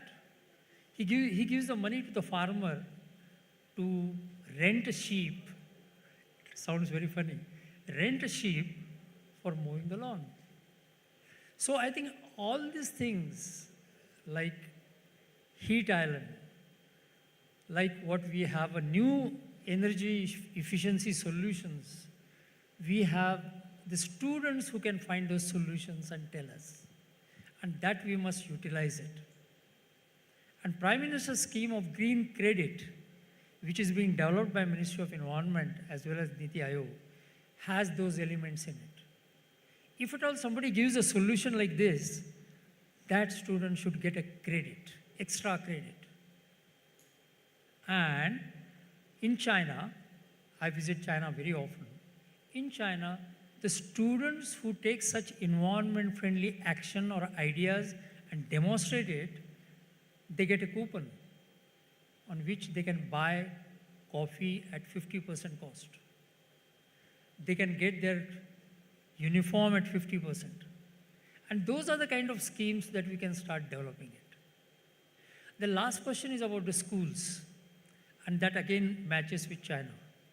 When I went to China, when Beijing became a member of Smart Campus Cloud Network, the minister there talked to me saying that why you are dealing with the universities? It should be done with the schools, because that's where the mind starts getting developed. Because the university students have already mind pakka. यही हो सकता है, दूसरा कुछ हो नहीं सकता है. That is not true. University is in a crisis. University youth can find a better solution. Why not school? It's a selfish reason. We have very less time. We have about 5 years to reduce the emission by 50%. But the school child cannot do it. But the university students in his early professional life can contribute. That is, but that doesn't mean that I think the school children are important. They should be done, but that should be parallel, without de-emphasizing the university students. Thank you, sir. That's Thank what you. I'll say. Sir, just today, there was a newspaper report that India in the coming days will be one of the countries which will be facing increasing doses of heat waves, which will lead to increasing cases of mortality also from the heat waves. Is India prepared to face this challenge now? Are we undertaking any actions? Yeah, I think that's another thing which I would like to mention to Dr. Mittal, that the climate change is running faster, and heat waves are, after all, they are called waves. So surviving waves is difficult if you get drowned. So only answer to that, and it's a good question that you asked me, is the disaster management. It is also called as a resilience, climate resilience. How to live with heat waves. We did that. We did that in the COVID-19. How we lived with pandemic wave, I think the time has come for that. I don't think heat wave can be reduced. Climate change is a long-term problem. Let's not be in a net zero is not going to immediately solve the issue, but it can solve most of it. The rest of it is through the climate resilience. We have to develop how to live with the heat waves, how to live with the floods, and AIU can have a zonal centers for disaster management for universities. Today, when I go to vice chancellors and tell them, they say, oh, we have an excellent disaster management scheme. So I said, we would like to know about it. The first step is evacuate the campus. Well, that is not a disaster management. The best disaster management I saw in IIT Guwahati, and Dr. T.G. Sitaram, the AICT chairman, showed me. IIT Guwahati campus used to get flooded every monsoon, and it's the northeast. He developed a chain of ponds. If you have visited IIT Guwahati, the pond is not a pond of this size. Pond is of maybe 5 times bigger than this. And the water which is coming from whatever the river, Brahmaputra or tributaries, they get accumulated there. There is a space for accumulation, so that the impact of that flood is not felt. Of course, somebody can say that if the flood is much more than that, what will you do? Nothing, but at least you took the first measure of it. So I think the climate resilience centers are required to come in each and every region, including Himalayan region. I was talking about a World Day for Glaciers. The United Nations declared for the first time 2025 as a World Glacier Day, that is 21st March. When glaciers are melting, imagine what mountain people will be doing. It is a disaster because they have the hydroelectricity, and that particular dam can burst. It happened in Sikkim. It happens in Bhutan. So the mountain community need to be taught about managing such kind of disasters, to be resilient. Is that okay?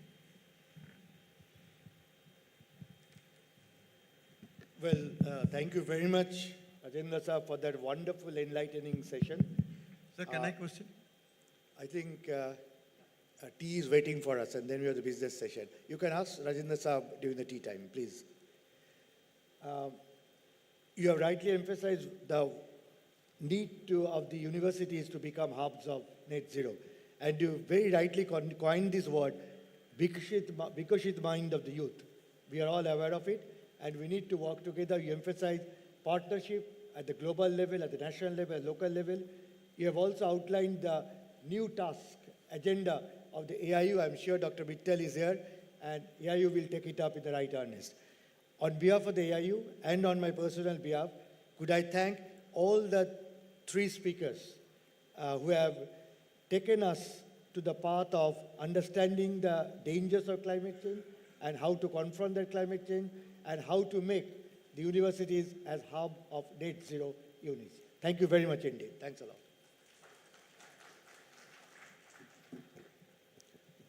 No future can be imagined without assimilating sustainable goals, echoes of which are being felt across the world. This session is a rejoinder to the pledge of sustainability and the role of the universities therein. I would like to extend my sincere gratitude on behalf of Association of Indian Universities and JIS University to the session chair, Professor Suranjan Das, to Professor Shoma Bandyopadhyay, Sri Upendra Tripathi, and Dr. Rajendra Shende. Thank you, everyone. May I now request Dr. Pankaj Mittal to kindly come up on the stage and felicitate the panelists and the session chair. Ma'am, if you can kindly come to the stage and felicitate the session chair and the esteemed panelists for the session.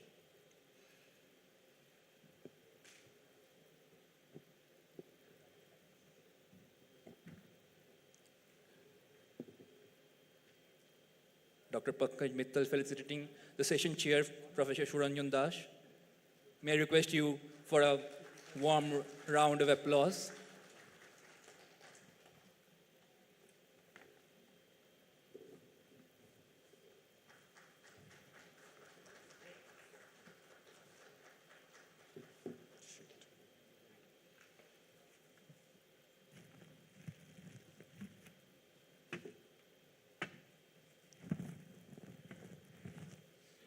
Dr. Pankaj Mittal will now felicitate Dr. Rajendra Shinde. Dr. Rajendra Shinde is the founder director of Green Terre Foundation and the lead author for IPCC in 2007, which won the Nobel Peace Prize. He's also a holder of citation for Nobel Peace Prize. I would like to thank all the esteemed panelists who have taken time out of their busy schedule and enlightened us with their words of wisdom. Thank you, everyone. I would request Dr. Otanu Kotal to kindly come up on stage, Deputy Registrar of JIS University, for the presentation of the live photographs to the speaker and our chairperson of this session.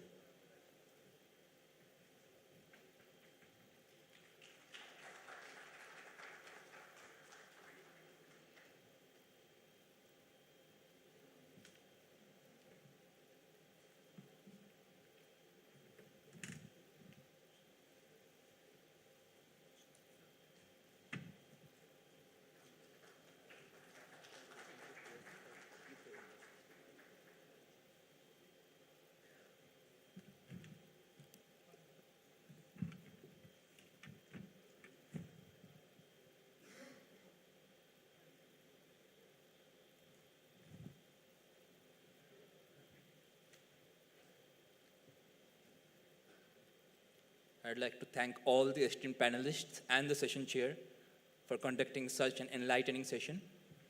Thank you, sir.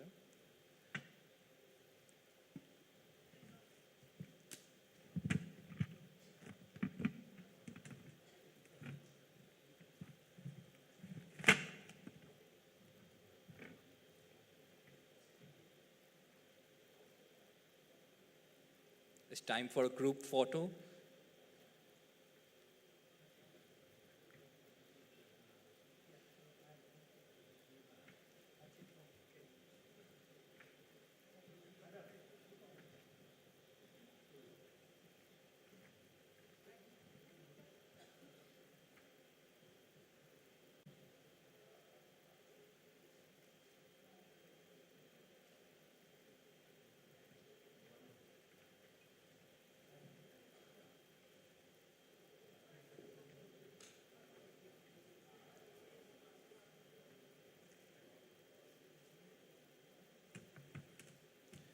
May I now request the representative from Pearson Group for a short presentation.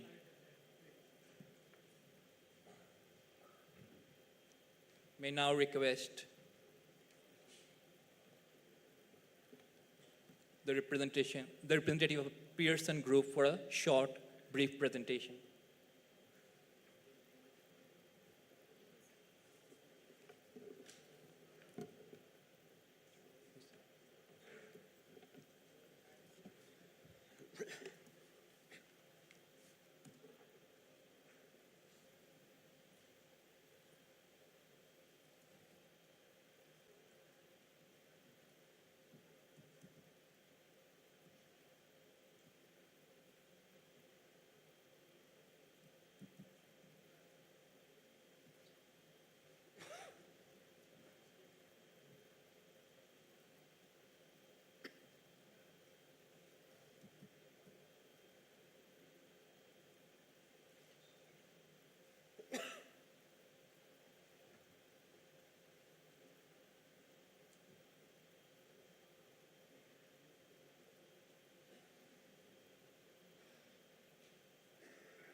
So we'll break the session for a tea break, and after the session, we will resume with a short presentation by the Pearson Group. We will have a short tea break of around 15 minutes. I request all the Honorable Vice Chancellors and esteemed guests to kindly reassemble in the auditorium after 15 minutes after the tea break, and we will have a short presentation from the Pearson Group thereafter.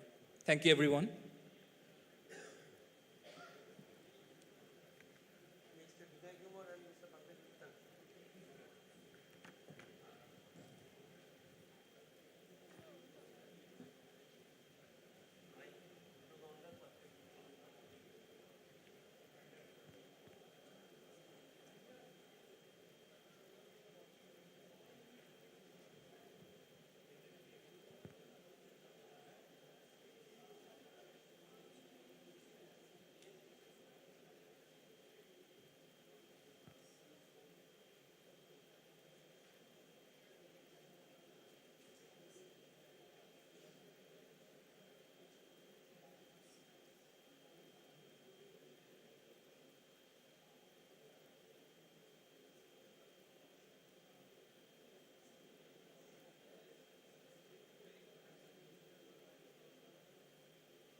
A very good afternoon, everyone. I hope all of you have had the refreshing tea. As you have promised in our last session, we are about to start the session with the centenary partner, Pearson VUE. So they will be having a presentation. Pearson VUE is the centenary partner associated with AIU. I'll request them to start the presentation. Pearson VUE.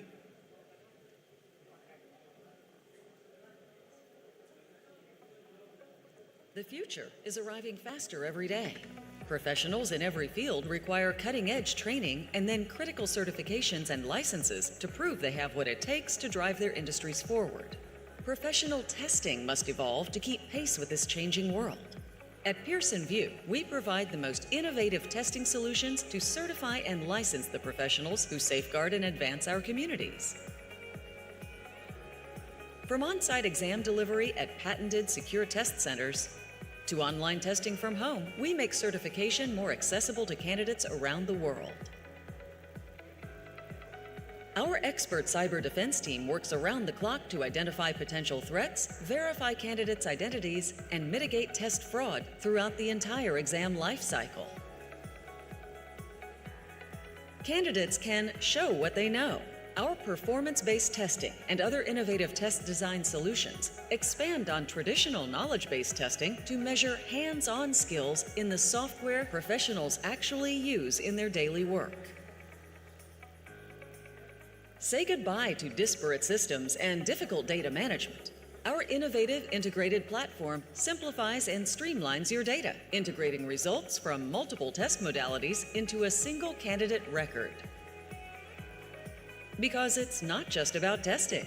It's about certifying and licensing to protect our communities, advance our technologies, strengthen our teams, and spark our creativity. Pearson VUE, the future of testing is here.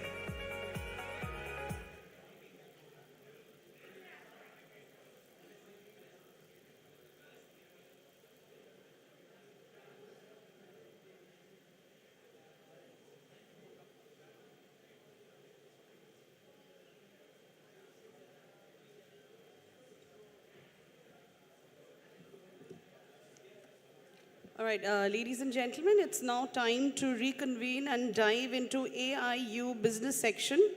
As the chairperson, we have Professor Vinay Kumar Pathak, President AIU and Vice Chancellor Chhatrapati Shahuji Maharaj University, Kanpur.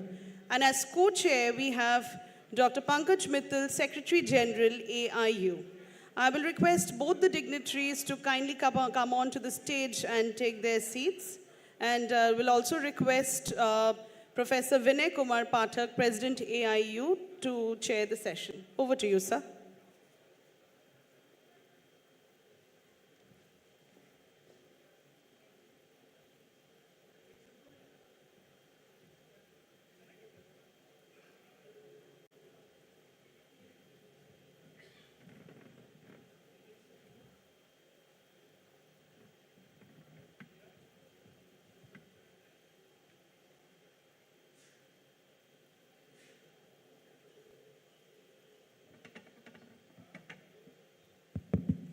So thank you very much, and this is the last session.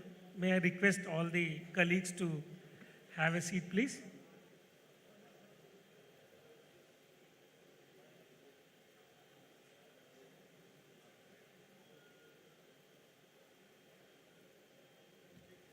May I request the volunteers to request all our honorable members to come. I'll request all the liaison officers to kindly escort their honorable vice chancellors into the auditorium. We're about to begin the business session of Association of Indian Universities. I'd request all the liaison officers to kindly escort their honorable vice chancellors into the auditorium.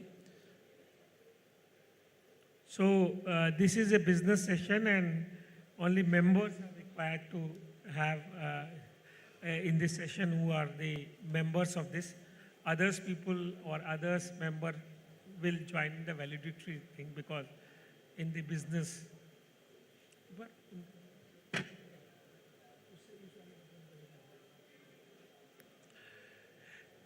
So may I request, sir?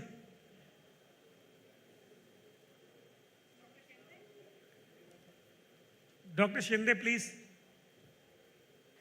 So can we put house in the order?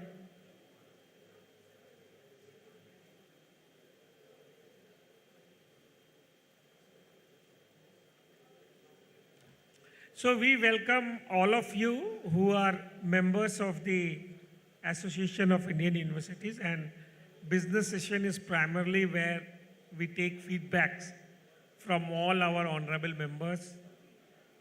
This is a centenary celebration year for AIU. AIU is completing, and AI is completing 100 years.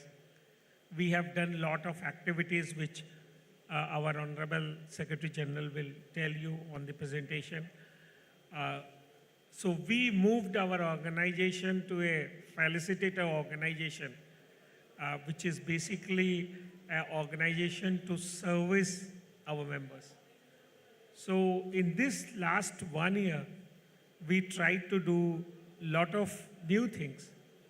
And I think one new thing which we tried to do is have an emphasis on internationalization. So we launched INI, and INI is a famous platform now it is becoming. And we are trying to promote INI, and INI is doing a lot of international. We traveled across the world and have taken all the vice chancellors as the members for different delegations. We have also targeted the QS ranking, the NIRF ranking, and the accreditation also as a activity to help our institutions. So there are a lot of activities. This year also we have passed a landmark judgment or landmark resolution to take Autonomous College as also a member of our AIU, non-voting members. I think after this discussion, after this presentation, which will be a short presentation by the Secretary General, we will try to take maximum feedback from you. One thing, how to expand AIU. Second thing, what AIU should do more, which is the expectation of our honorable members. Number 3, as an organization which has got 1,100 members of a voting right, in which direction in next 5 years, 10 years we ready to? So we have already circulated a kind of a feedback form where you can write your expressions. And after this short thing, we will open this floor for all honorable members, and we will note it down, and we will try to do and take your advices and try to move this organization to a newer heights. Thank you, and I will request Honorable Secretary General to have a presentation, please.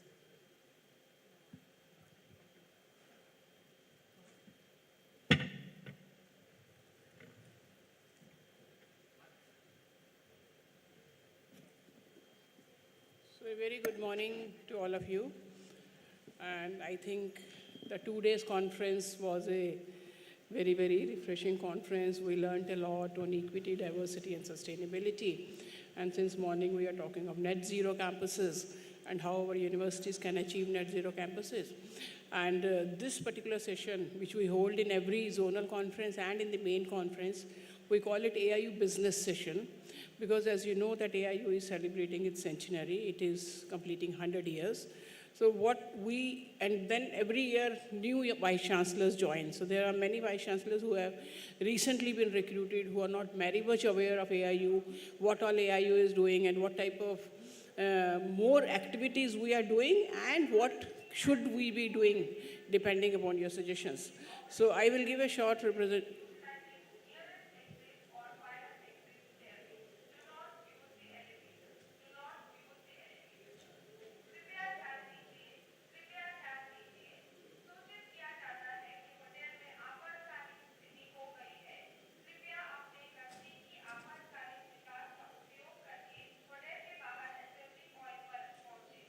एक बारी check करो, what is the problem?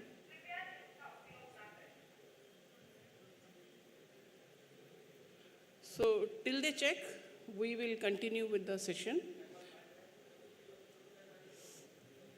So you all would be knowing that AIU came into existence as the Inter-University Board on 23rd of March 1925.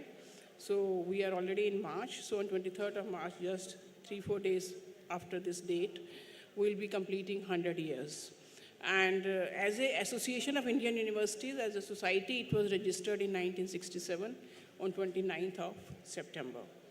These are some of the stalwarts who have been the presidents of AIU in the past. Dr. Radha Krishnan, Dr. Shyam Prasad Mukherjee, Dr. Zakir Hussain, Dr. Mudaliar, Dr. Shrimali, Dr. Hansa Mehta. So many people who have been the presidents of AIU subsequently became vice president and president of India, or even the education ministers of India. So this is the legacy with which we are working. This is the present membership of AIU. Right now we have 1,070 members, and the membership of AIU is voluntary. Still, we have these many members, shows that our members see value in the membership of AIU. We have all types of universities as our members: central universities, state universities, deemed universities, private universities, and institutions of national importance, which include IITs, NITs, and ISERs. And we also have 19 international universities as our members, which we name as associate members. Regarding functions and activities, welcome Professor Rajshekharan Pillai. He is the Vice President of AIU and the Vice Chancellor of Somaiya Vidya Vihar University in Mumbai. Regarding functions and activities of AIU, it works like a think tank on higher education, and it also works like a bridge between the government and the universities. So if universities have to say something to the government, we take their voice to the universities, to the government, and if the government has to implement something, we request our universities and we aid in the implementation of various schemes of the Government of India. We work like a consultation, coordination, and licensing agency. We also do a lot of capacity building and leadership development programs, both for the vice chancellors as well as the faculty. We do a lot of research, publication, information dissemination. Cultural activities and youth festivals are one of our mainstays: sports promotion, events, and championships. I'll come to each one of them one by one. And evaluation of and equivalence of degrees also we are doing. So coming to youth affairs, we do hold youth festivals at the international, Asian, and national and zonal level every year, and something like 20 youth festivals are held all over the country. We also hold adventure camps, literary events, theater, moot court competition, women youth parliament, and then our students, means the students of the universities which are affiliated to, which are members of AIU, they also perform in different countries. For example, Banasthali performed in Egypt last year, Parul University performed in China, and Rani Durgavati University also performed in China. And then there's a 24th edition of Islamia International Folk for Art, which was held in Egypt. And Shenzhen International Folk Art Season was organized by China Mass Cultural Organization, where our universities participated. Recently, one delegation also went to Italy to perform. So our culture is being showcased in foreign countries on the AIU platform. These are some of the glimpses of our AIU cultural activities. These are the sporting events. We hold 128 events every year at the national and the zonal level. So far, we have held 4 Khelo India University Games, and all these games were inaugurated by the Honorable Prime Minister of India, Shri Narendra Modi ji. We also contribute in the Olympics in the sense that in the Tokyo Olympics, 40 Olympians who participated in Tokyo Olympics were from the university sector, means they were prepared from the AIU sporting competitions. We also held World University Games shooting in Manav Rachna. For the first time, we held the World University Games. And Indian-Australian university cricket match. This was very interesting. A combined university team of India and a combined university team of Australia played a cricket match in Bombay and Bhubaneswar. And World University Games in Chengdu, we won 26 medals. This is for the first time, and this fact was also tweeted by the Honorable Prime Minister from the floor of the House and also on their Twitter handle. The 26 medals, and India's overall tally position was 7. So these are the number of medals, and this is the tweet of the Honorable Prime Minister, that a sporting performance that will make every Indian proud. So at the 31st World University Games, Indian athletes returned with a record-breaking haul of 26 medals, our best performance ever. It included 11 gold, 5 silvers, and 10 bronzes. So this is World University Games. We also do the equivalence of foreign degrees with the Indian degrees. That is a mandate given to us by the Government of India. In addition to that, we do the equivalence of PG diploma and fellow program in management, which is awarded by non-degree institutions. to MBA and the PhD degree. And we are also mandated to do equivalence of school boards by the Ministry of Education. We have now made AIU portal in collaboration with InflibNet. They are doing our computerization. So now most of the activities of AIU are computerized, whether it is AIU equivalence portal, VC seniority portal. I'm sure all the vice chancellors must have filled in your seniority in the AIU VC seniority portal. We have AIU collaboration portal, youth affairs portal, and sports portal. And you must also have received the AIU handbook. It is a thick 4-volume book, almost 5,000 pages, which has been physically sent to every university. AIU handbook, which contains the details of every university, every program, every teacher of that particular university. This is the new portal which we are talking about, INHI, Indian Network for Internationalization of Higher Education. This is a portal to promote internationalization on our campuses. We know that the big universities are into internationalization anyways, but the smaller universities, Tier 2 and Tier 3 universities, they have an intent to do internationalization, but they don't know how to do it, how to go about it, whom to contact, how to contact, which type of partnerships can be forged. So to help these Tier 2 and Tier 3 universities, this portal is very, very important. So all the vice chancellors who are present here, please encourage your faculty, your university, your staff to become a member of INHI, because the membership is both individual as well as institutional. So if you become a member of INHI, you will get a lot of help from AIU on how to internationalize your own campuses in terms of student exchanges, say teacher exchanges, or joint degrees, dual degrees, or say setting up campuses abroad. So in many ways, we are helping our universities. These are the zonal meetings which we held in this particular year. That is mentioned in the inaugural session also. So these 5 meetings are, this is the last zonal meeting which we are holding in JIS University. And finally, we'll be having the final meeting in MET University, annual meeting. That will be somewhere in April or May. AIU Centenary Annual General Body Meeting will be held in. The topic will be Envisioning Future Higher Education, the Pivotal Role of India. Some of the new initiatives, internationalization, we have set up INHI, which I have just mentioned. We have MOUs with many international organizations, and recently we took a delegation to Spain, Taiwan, UK, and because of these delegations, like Dr. Suranjan Das was saying, that because of the delegation visit to Spain, they signed an MOU with the Spanish university. Taiwan, our Hari Singh Gaur University signed an MOU with the Taiwanese university because the VC went for this delegation. So if you prefer having, say, partnerships with foreign universities, do come and join our delegations. So we are taking delegations to good universities, and that help in forging research partnerships or, say, curriculum exchange or dual degrees, joint degrees between the universities. Edify Online is a project in which we are helping our universities to have international teachers, because international teacher enhances your NAC rating and NIRF ranking. So if you have international teachers, it is good for your universities, and through Edify Online, you can have international teachers at almost 1/5 of the cost. So whatever is your cost for, because international faculty is costly, so what we are doing is we are forming a cluster of universities, and based on that, you can hire an international teacher and the cost reduces to, say, 20%. We also held higher education summits in different countries, Nepal, Vietnam, Sri Lanka, where we are taking our universities and they put up their stalls to showcase their programs, facilities, research. So the students from those countries come and visit this summit, and then there is a lot of partnership, and you can also get good international students from these countries. Therefore, we choose the countries right now from where we can get students. And then the universities from this region also participate, so there can be partnerships between the universities also. These are the MOUs which we have signed in the past, and US is like AIU, it's a Mexican University Association. We have signed with UK University Association, Canada University Association, which is called Universities Canada, University of Australia. Fitchet is a Mexican University Association. Sudanese University Association, British Council, CRUE, which is a Spanish University Association. So we have a MOU with all these university associations. Recently we signed with the Arab universities and African universities.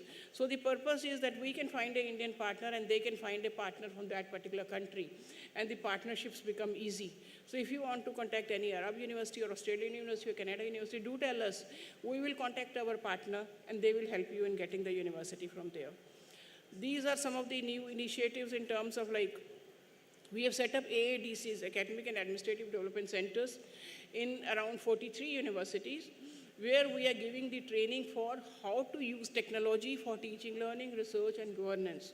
So these AADCs are becoming very, very popular, and the faculty is really, they are getting a lot of capacity building on how to use the technology. We are writing history of AIU of 100 years. This will be released during the centenary celebration. Handbook already published. On the centenary, we will also be releasing a AIU stamp. So the Government of India is releasing a stamp on AIU on completion of 100 years, which will be released in the centenary celebration. We have digitized our library. Now it is e-library, thanks to Professor Pathak. He took a lot of interest in that. So now the resources of AIU can be seen through a e-library. AIU building has been renovated. We have a very good guest house. We have a conference hall. So if you want to have any meetings in Delhi, so these are available for you, and they are really good. We are also having AIU Centenary Lecture Series. Yesterday you heard Dr. Partha Chakravarti. That was one of the centenary lectures. We are also having AIU Coffee Table Book. And the sponsors which you see here, these sponsors' logos will be there in Coffee Table Book forever. Similarly, we are making a AIU film there. Also the logos of the universities would be there. So if you want your university to be represented there, you can still contact, because the book is still not published. It will take, say, around 10-15 days to be published. This is something which Dr. Pathak just mentioned, that in the last, in these 3-4 zonal meetings, we have been discussing about whether we should make autonomous colleges as our associate members without voting rights. And then we held a special general body meeting in which everybody said that yes, we should make them a associate member of AIU, because they need a lot of hand-holding, they need a lot of capacity building, because eventually, as per national education policy, they will be the ones who will be awarding degree. They'll become degree awarding institutions. So therefore, they need a lot of hand-holding. So if we make them a member, we can help them a lot. So this is now approved. Now we will have associate members, autonomous colleges as our associate members. These are some of the publications of AIU. You all must have received them. If you feel something you have not received, do let us know. We can send you a copy. These are also some more. One is on SDGs, also like building a sustainable future. How can the universities help in achieving the SDG goals? We have a members directory. This was on national education policy, how to implement NEP, how to reimagine Indian universities. So many, many publications are there from AIU, which are worth, and everybody likes these publications a lot. Thank you very much. Thanks for the patient hearing. Thank you. Thank you, Dr. Mittal, for such an elaborative and a report card which has been put in front of our honorable members. Before we start this session, we have got our honorable Vice President, and I think he is one of the senior most professor. So sir is not going to speak anything, but we have Professor Pillai sir, who will be taking charge as a president in some 3 more months, I think from 1st of July. So let us start with the session of taking the suggestions from all the members. So we request you that 3-4 ideas we have is, number 1, how to expand AIU, what AIU should do more in terms of doing things, how we can support more of it. Shivam or Vijay, you can please pass the mic, or any volunteers can be there. We will note it down, please. So all of you can introduce whoever wants to speak, and then we can.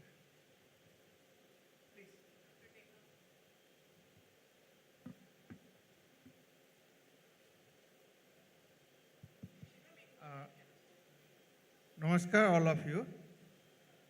I am Professor D.C. Dekka, Vice Chancellor, Mizoram University.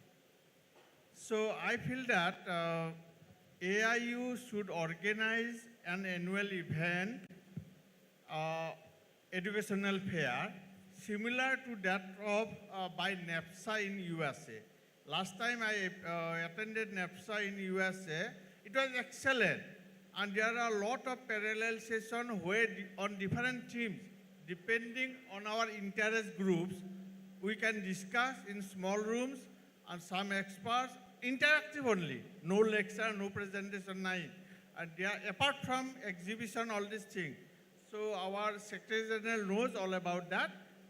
It was really excellent, and we can expand our activity, not limited to, should not be limited to Vice Chancellor directors only.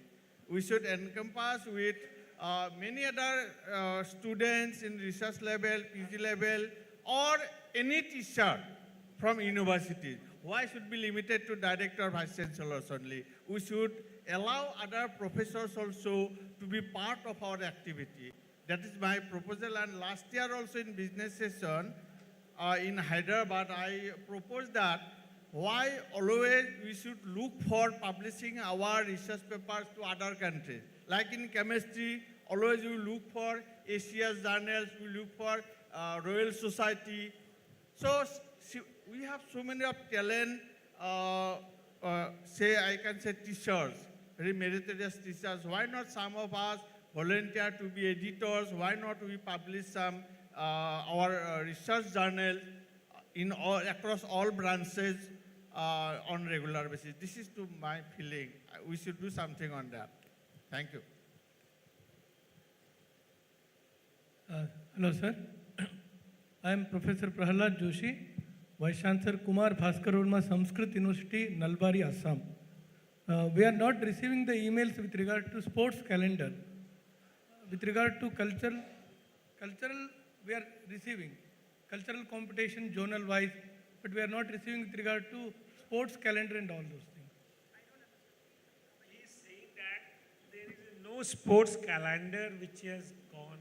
So he has not received any sports calendar when event will happen, how it will happen and all those things. That is what is the thing. Yes, yes. And I am just 1 year old, sir, new member. And what about, can we receive all the publications published by AIU? Thank you. Thank you.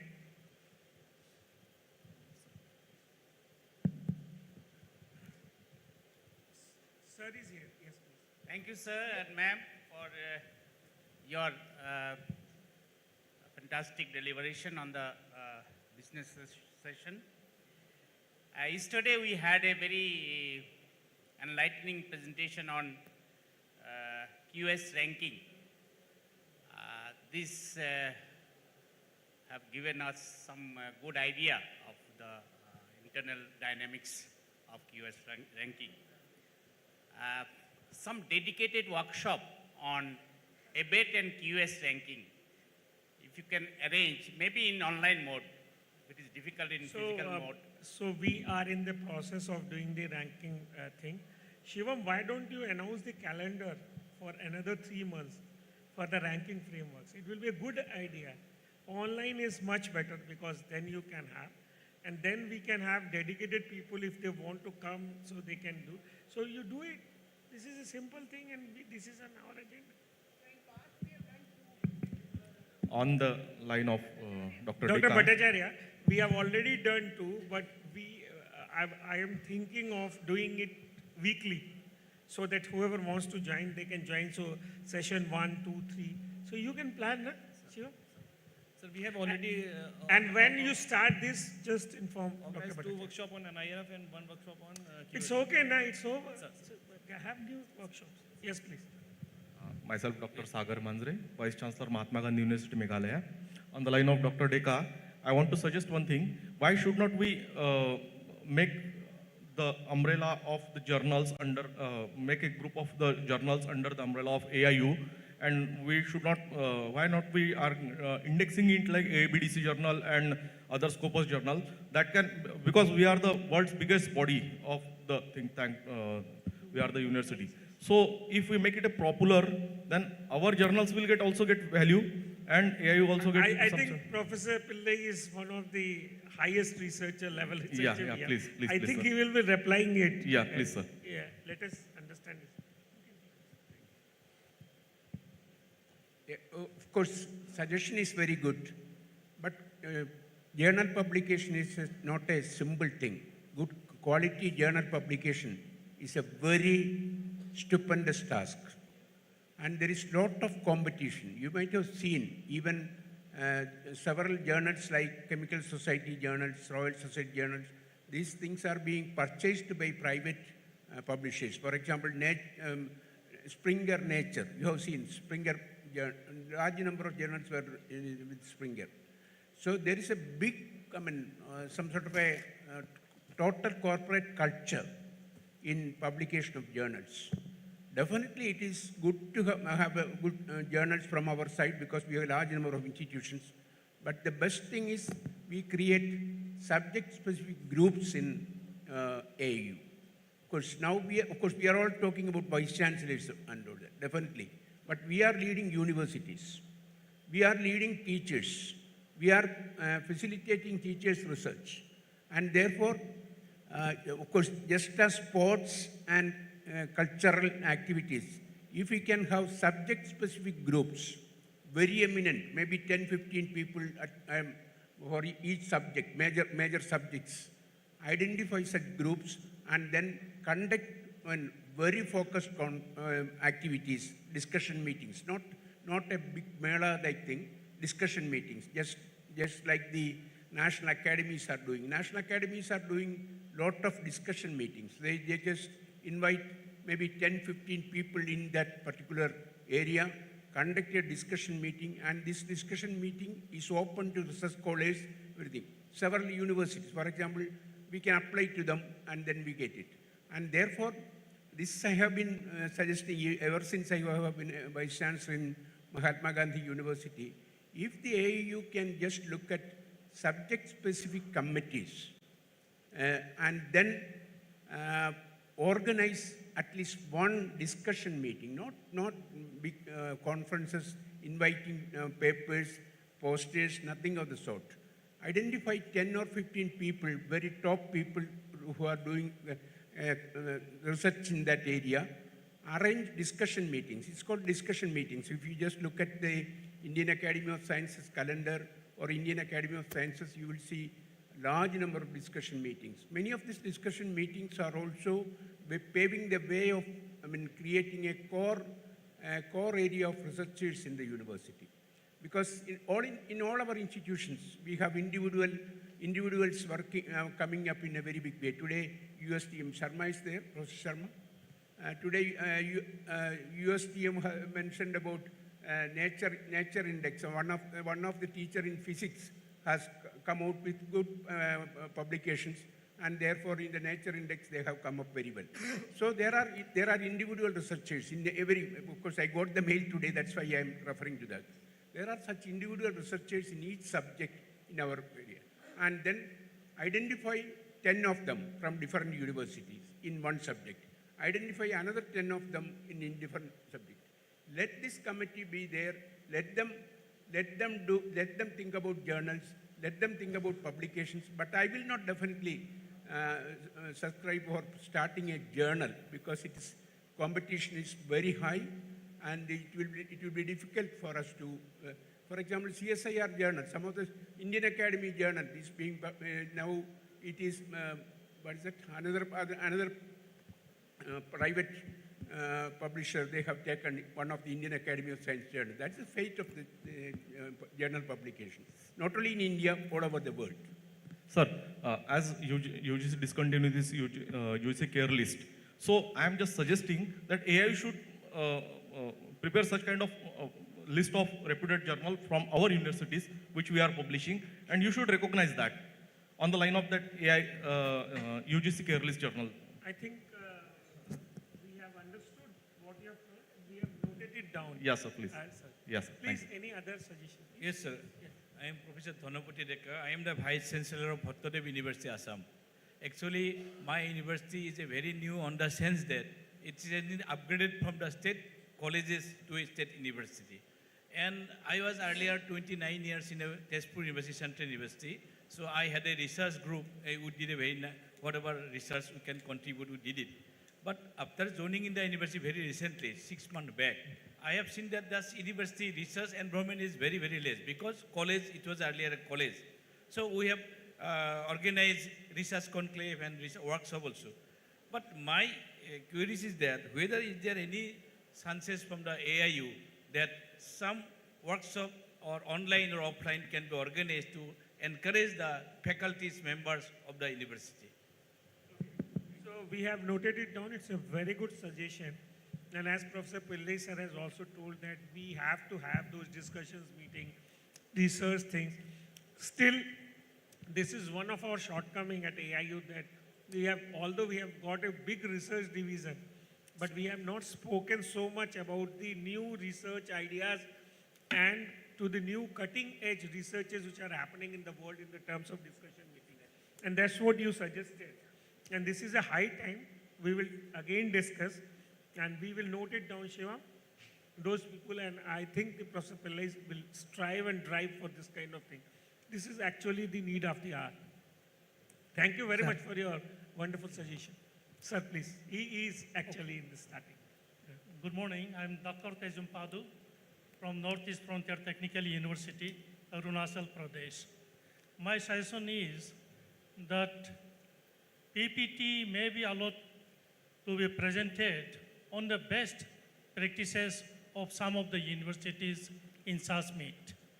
That will help us to gather more knowledge how other universities are also. So I think we've requested for posters and we are giving awards also. Have you seen those posters outside? Yeah, I've seen that. So we are trying, and I think we started just in the last 2-3 conferences to have those kind of things. But one important thing is what Professor Pillai was also saying, that we can also increase best practices and maybe best researches from that thing. So we can have 2 poster competitions. So that we will look into those things. Thank you. Thank you. Sir, please. I am from Rajiv Gandhi University, Itanagar, Arunachal Pradesh. Particularly in NEP 2020, So we are not able to hear, sir. there is some idea related with multiple entry and multiple exit. Now all universities, they are comfortable with multiple exit program, they have. But when we talk about multiple entry, many universities are reluctant to give admission to the students, those who have exited from other universities. So that way, AIU can play a significant role by forming some cluster in certain regional specific way, such that this particular aspect of NEP is implemented all over India. Thank you. So your question about multiple entry exits have to be looked upon actually very seriously because Yes. it differs from the university to university. Yes. And when the questions of multiple entry comes, because we have worked in the open universities, sir has been also there. So there was a lot of, because the open system, this has come in NEP just now, but I think the open system is striving it for years to so it depends on the equivalence kind of a thing that if you want to have multi, so we cannot have a vanilla solution for the problem. Actually, we should have the specialized solution. You wanted to comment? Yes. Actually, multiple entry and multiple, of course, multiple exit also. One thing is very important. It is not enough that we provide opportunities for exiting, but that qualification which they are getting, intermittent qualification, that has to be, we have to work with the public service commissions and all these things. And what is the job equivalent? For example, what is the it should be prescribed for certain jobs. We have to prescribe it. And that we have to work with the public service commissions, whether it be Union Public Service Commission or State Public Service Commission, we have to work with them. Only when that qualification is equated to the job qualification requirements of a particular job, the real exit will happen. That's about exit. But you are mentioning about entry. Multiple entry and multiple entry will also happen. They will have to go to another institution. Many of our universities, even the university which I preside over now, almost 100% students are in the ABC. What is that? Academic Bank of Credits. So all 100% students are in the Academic Bank of Credits. It is now almost 3 years the Academic Bank of Credit is in operation. But the Academic Bank of Credit will have any value only when my university and your university agree for credit transfer. And this we have to do. To be frank, the Vice Chancellors have to take the lead. that there is academic bank of credit in my university, it is equivalent. And therefore, we should definitely try, initiate credit transfer among universities. This can be done by the academic council, decided by the academic council of the university, but it is not really happening. To be frank, the credit transfer has not really happened even after 3 years of academic bank of credits. That is one thing. So that's the most important thing. For multiple entries, this credit transfer provisions have to be made in the university regulations. And that we can do, the universities can do. Nobody else is standing in the way of doing that. Sure. And one important thing which I really want to suggest, because we worked with Open University, there was people we are admitting in a graduate course without any formal thing, which landed into a lot of court cases and lot of troubles, which Professor Pillai was actually mentioning. So multiple entry, multiple exit has to be very cautious kind of.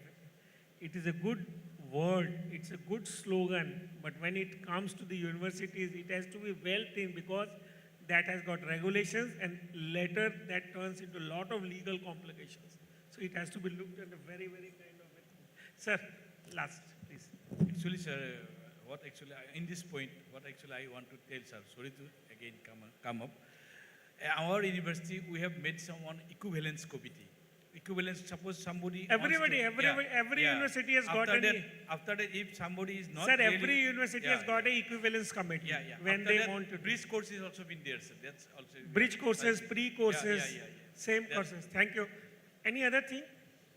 So thank you very much for the lively session, and we have noted down on behalf of AIU. I want to thank our all colleagues who are there in this one, and I really wanted to thank our Vice President, Professor Pillai, our Secretary General, Professor Pankaj Mittal.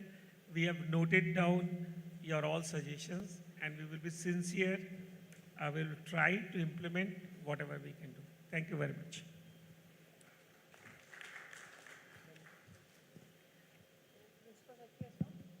Vijay, valedictory.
Hello.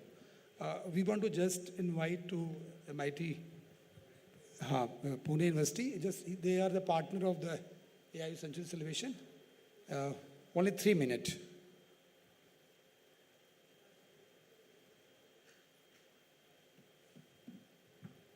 So thank you AIU for organizing such a nice event. MIT ADT University is Art, Design and Technology University, which is established in the land of Raj Kapoor's renowned actor. It is successfully positioned itself as a new generation university which is having an aspiration to produce innovator, business leaders, scientists, social transformers, and nation builders coming from all the walk of life. MIT ADT University has been taking holistic approach towards imparting education wherein the students are being motivated to build a complete winning personality that is physically fit, intellectually sharp, mentally alert, and spiritually elevated. The students are being encouraged to participate in yoga, meditation, physical training, spiritual elevation, communication skills, and other personality development programs. So we have total 17 institutions in MIT ADT University, 145 acres of huge campus.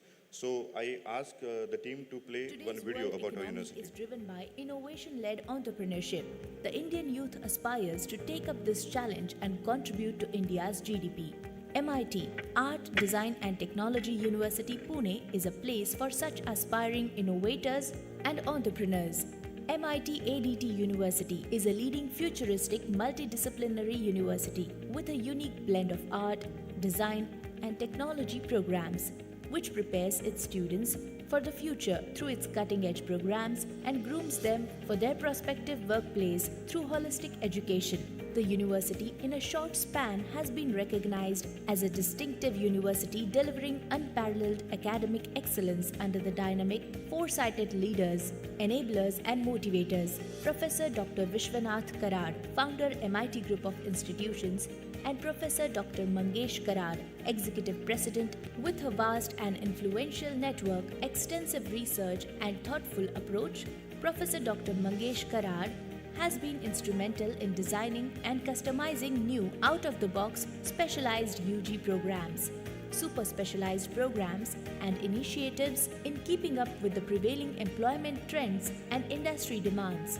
Engineering education at the university, along with the usual engineering branches, offers myriads of specialization like AI, blockchain, cybersecurity and forensics, cloud computing, aerospace, robotics, bioengineering, food technology, marine engineering, and nautical science, to name a few. MIT School of Holistic Development transforms students into winning personalities, inculcating in them resilience to face the challenges of the globalized world. Thus, performing and creative arts, communication skills, physical fitness, foreign languages, literature, intercultural studies, seva, spiritual and value education are integral parts of the curriculum. MIT School of Corporate Innovation and Leadership offers bridge courses in professional, soft skills, behavioral skills, employability enhancement skills, quantitative aptitude, logical reasoning, and verbal ability based on industry requirements. Center of Research and Innovation for Young Aspirants, CRIA, has been established with an intention to cultivate scientific temper among students by motivating them to understand and innovate in science, technology, engineering, arts, and design. Semester-wise project-based learning is adopted in the university, and every year, best projects or ideas are selected and developed into products for commercialization at this center. Majorly considering the need to usher India in entrepreneurship, MIT ADT University took a lead and established Atal Incubation Center on the campus and is the first state-private university in Maharashtra to have recognition from Niti Aayog, Government of India. The university has not only positively embraced technologies that drive Industry 4.0, including AI and robotics, but also redesigned the centuries-old model of education for the benefit of students, faculty, and staff by adopting digital transformation right from admission process to ERP system. The university was among the first few ones to conduct proctored examinations and declared results on time for students' benefit.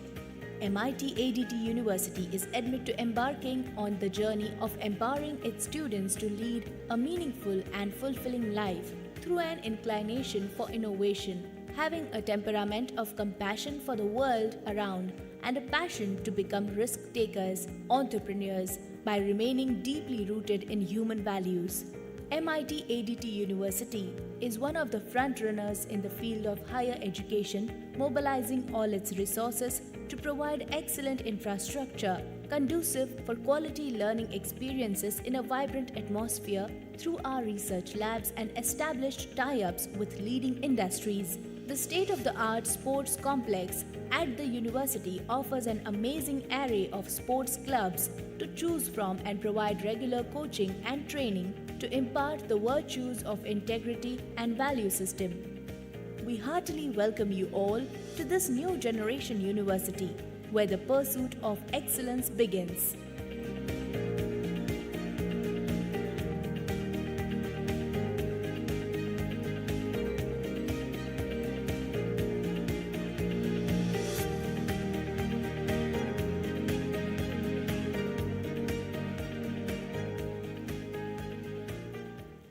So I, Professor Suresh Kapre, on behalf of my Executive President, Dr. Mangesh Karad, our Vice Chancellor, Dr. Rajesh S., I thank you, AIU, for organizing such a nice event, and we are happy to be a partner with the AIU. We are supporting all the activities. Thank you so much.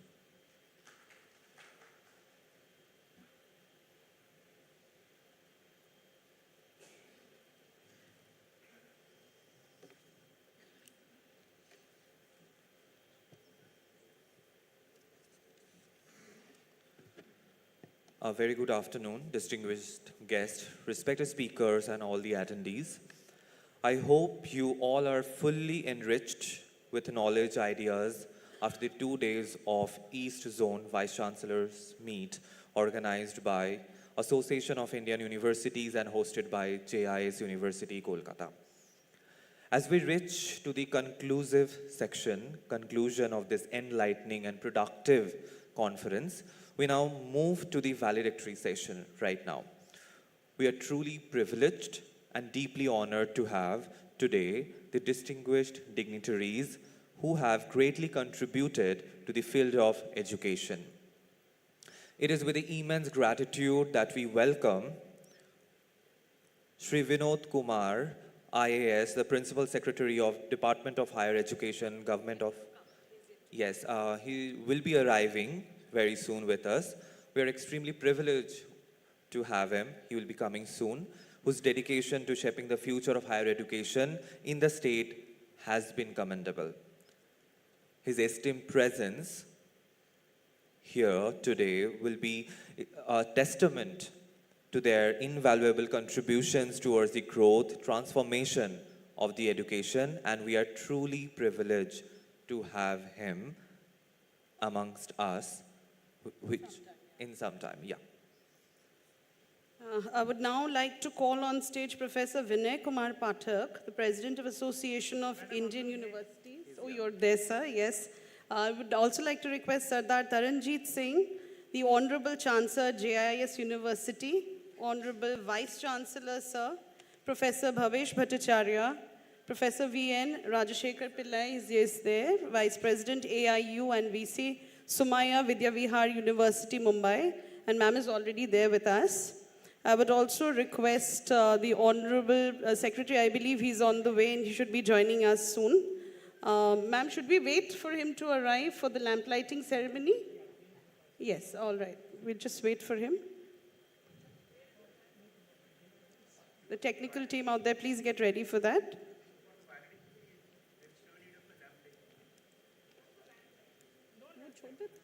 Right. All right, we'll have the felicitation. Shaku, sir, if you can just carry on with that. Ladies and gentlemen, it is now the time to extend a warm and heartfelt welcome to the dignitaries on the dais and our guest, the chief guest who will be arriving very soon, as a token of our respect and the appreciation for the invaluable presence.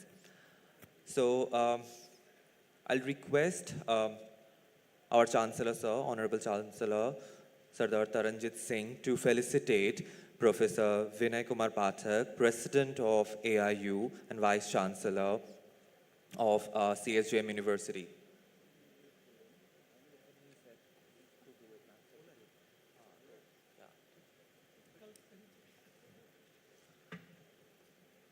Our Honorable Chancellor will felicitate the President of Association of Indian Universities. Can we have a round of applause, everyone?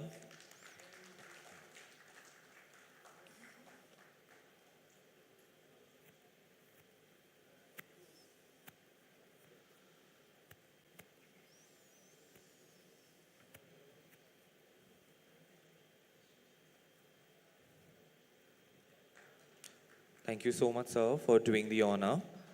Now is the time to felicitate our Honorable Chancellor, Sardar Taranjit Singh, but the felicitation will be presented to him by our Honorable Vice Chancellor, Professor Bhobesh Bhattacharya.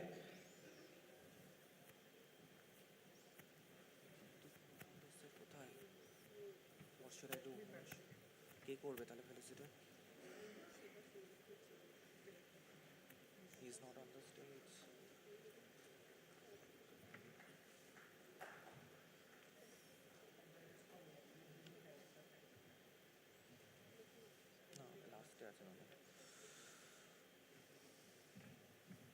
Thank you so much, sir, for doing the honor.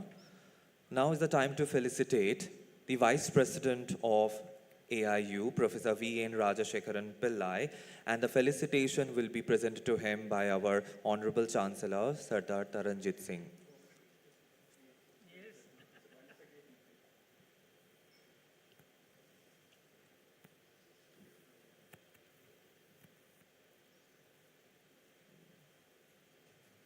Can we have a round of applause, everyone?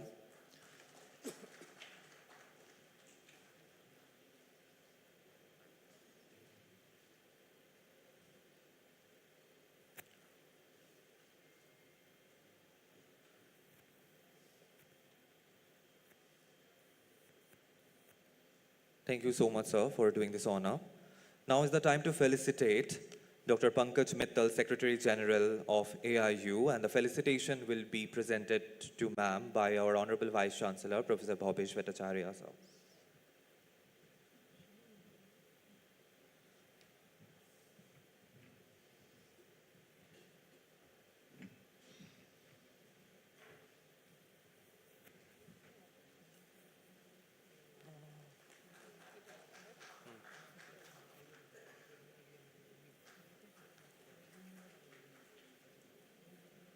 Thank you.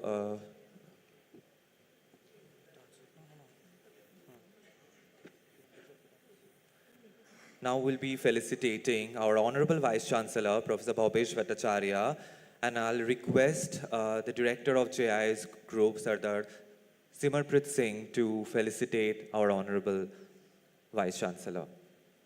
So if you kindly come up on the stage and do the honor.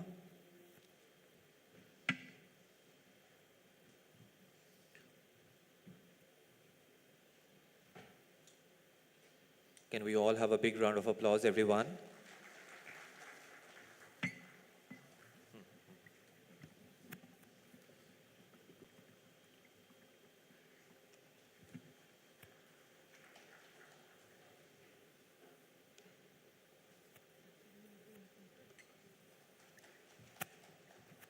Thank you so much, sir, for doing the honors. And I would now like to call on stage Professor Bhobesh Bhattacharya, Vice Chancellor, JIS University, Kolkata, for his address. Sir, please.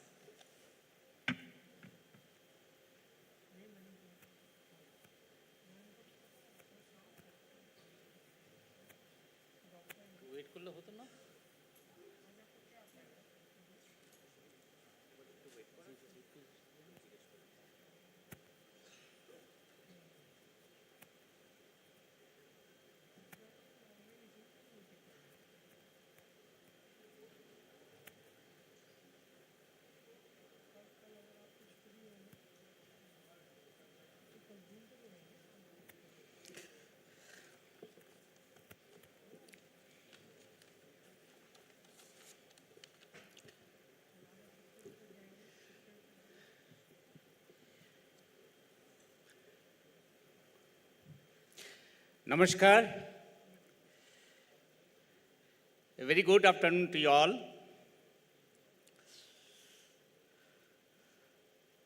The chief guest for this valedictory session, whom we are expecting soon,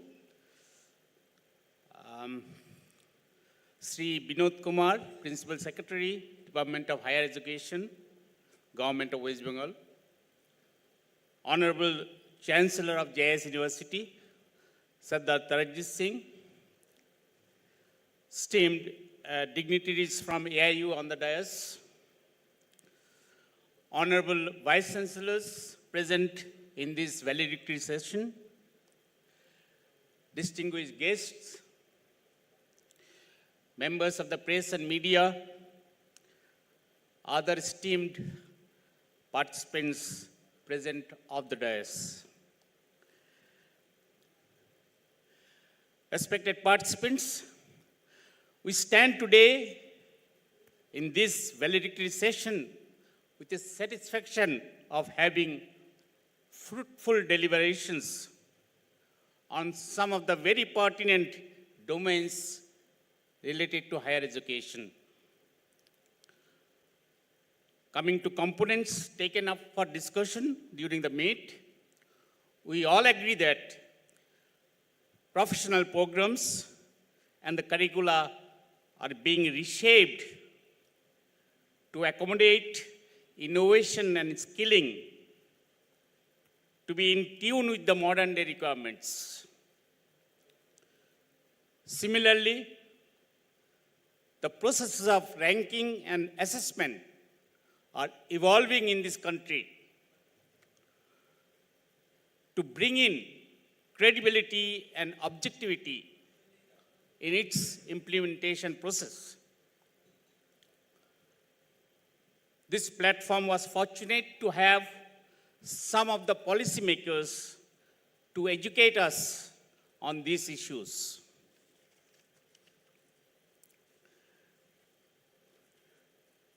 Three of the technical sessions have brought together some of the enlightened minds to share their viewpoints. Issues like equity and diversity, green and sustainable campuses as well are very pertinent in today's world.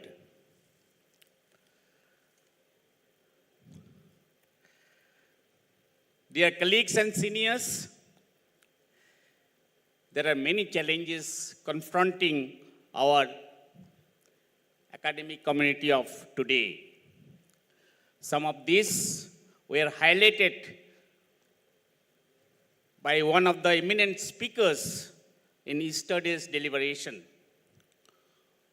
We are unable to extract enough respect from our disciples like our teachers used to do. There are a few other disturbing issues hurting the standing of this community. As a humble stakeholder of this system, I concede that we need to go to the drawing board and introspect for a course correction. Forums like this additionally provide opportunity for us to look inwards. Friends,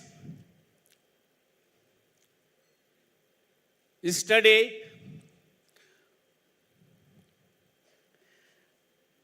through an extended presentation of our Honorable Governor, I was enthused to hear that for a teacher, the primary priority is student, the secondary priority is student, and the tertiary priority is student.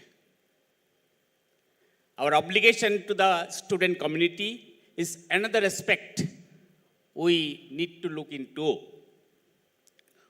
Whether we are doing enough to transmit the right values to student through our acts.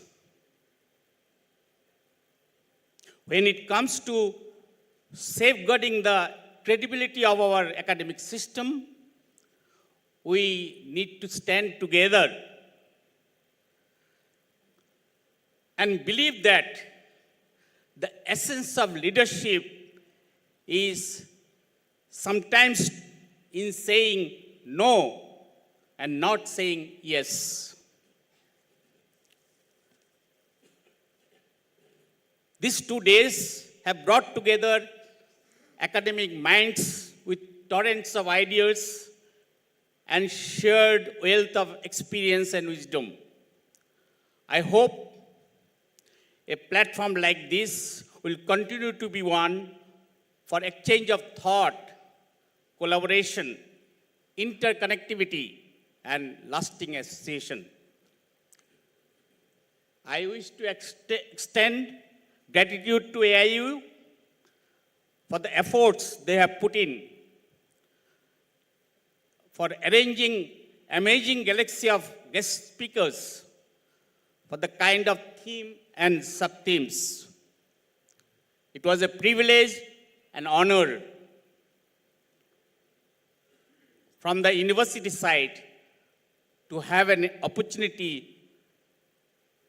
for hosting such eminent academicians from different parts of the state, from East Zone and outside. I'm sure all of us would return to our campuses with additional impetus for nation building through our contribution to higher education. Thank you. Thank you again.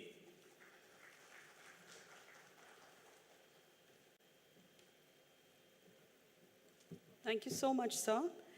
I would now like to request Professor Himanshu Shekhar Maji, Dean Academics of JIS University, to come forth for the presentation of report on the Vice Chancellor's meet. Sir, please.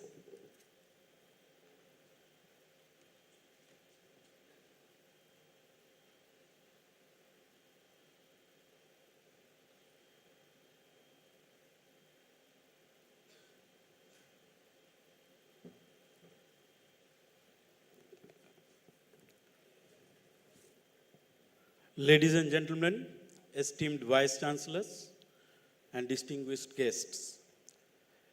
It's a great privilege and honor to stand before you today at this esteemed gathering of Association of Indian Universities as we come together to celebrate our shared commitment to higher education, knowledge, and innovation.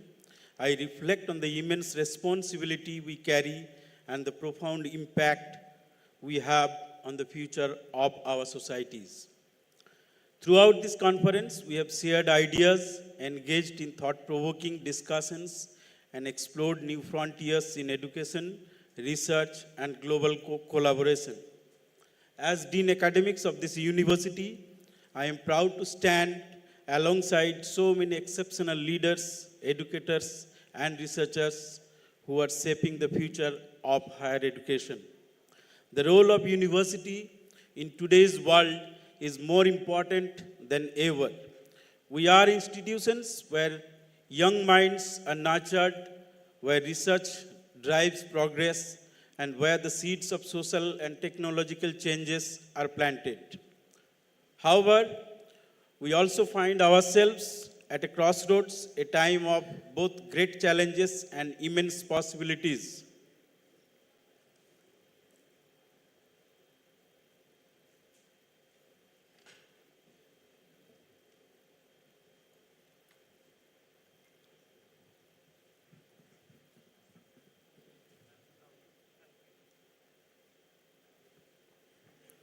The world is changing rapidly, and the role of universities in fostering sustainable development, addressing global challenges, and preparing future leaders cannot be overstated.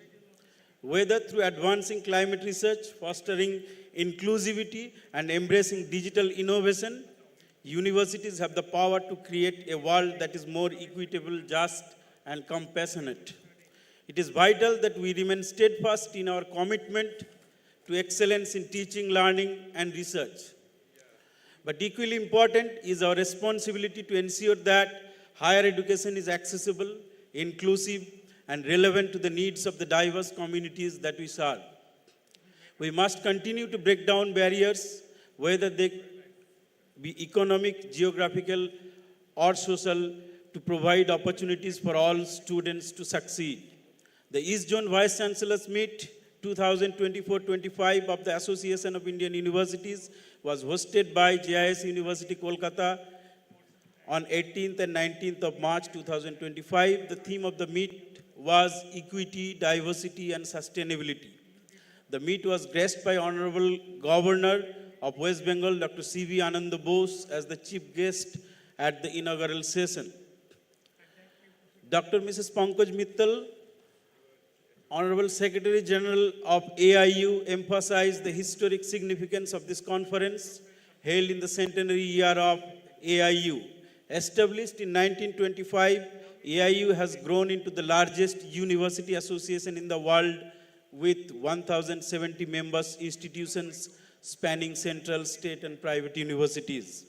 As a key advocate for higher education, it serves as a bridge between universities and the government of India, ensuring a collective voice in shaping policies.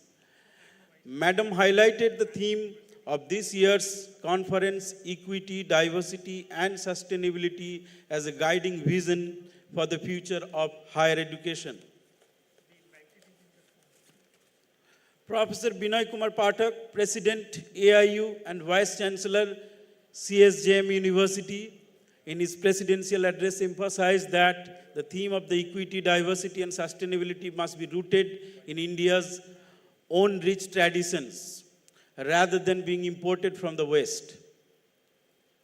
Our ancient texts and philosophies have long upheld these values, and now is the time for us to work diligently and implement them in our own way. In the fourth AIU centenary lecture, Professor Parthaputim Chakraborty, former director of IIT Kharagpur, delivered an insightful talk on machine learning and its transformative impact on knowledge and education. He emphasized on how artificial intelligence is reshaping the way we acquire, process and apply knowledge, urging higher educational institutions to adapt to this evolving paradigm.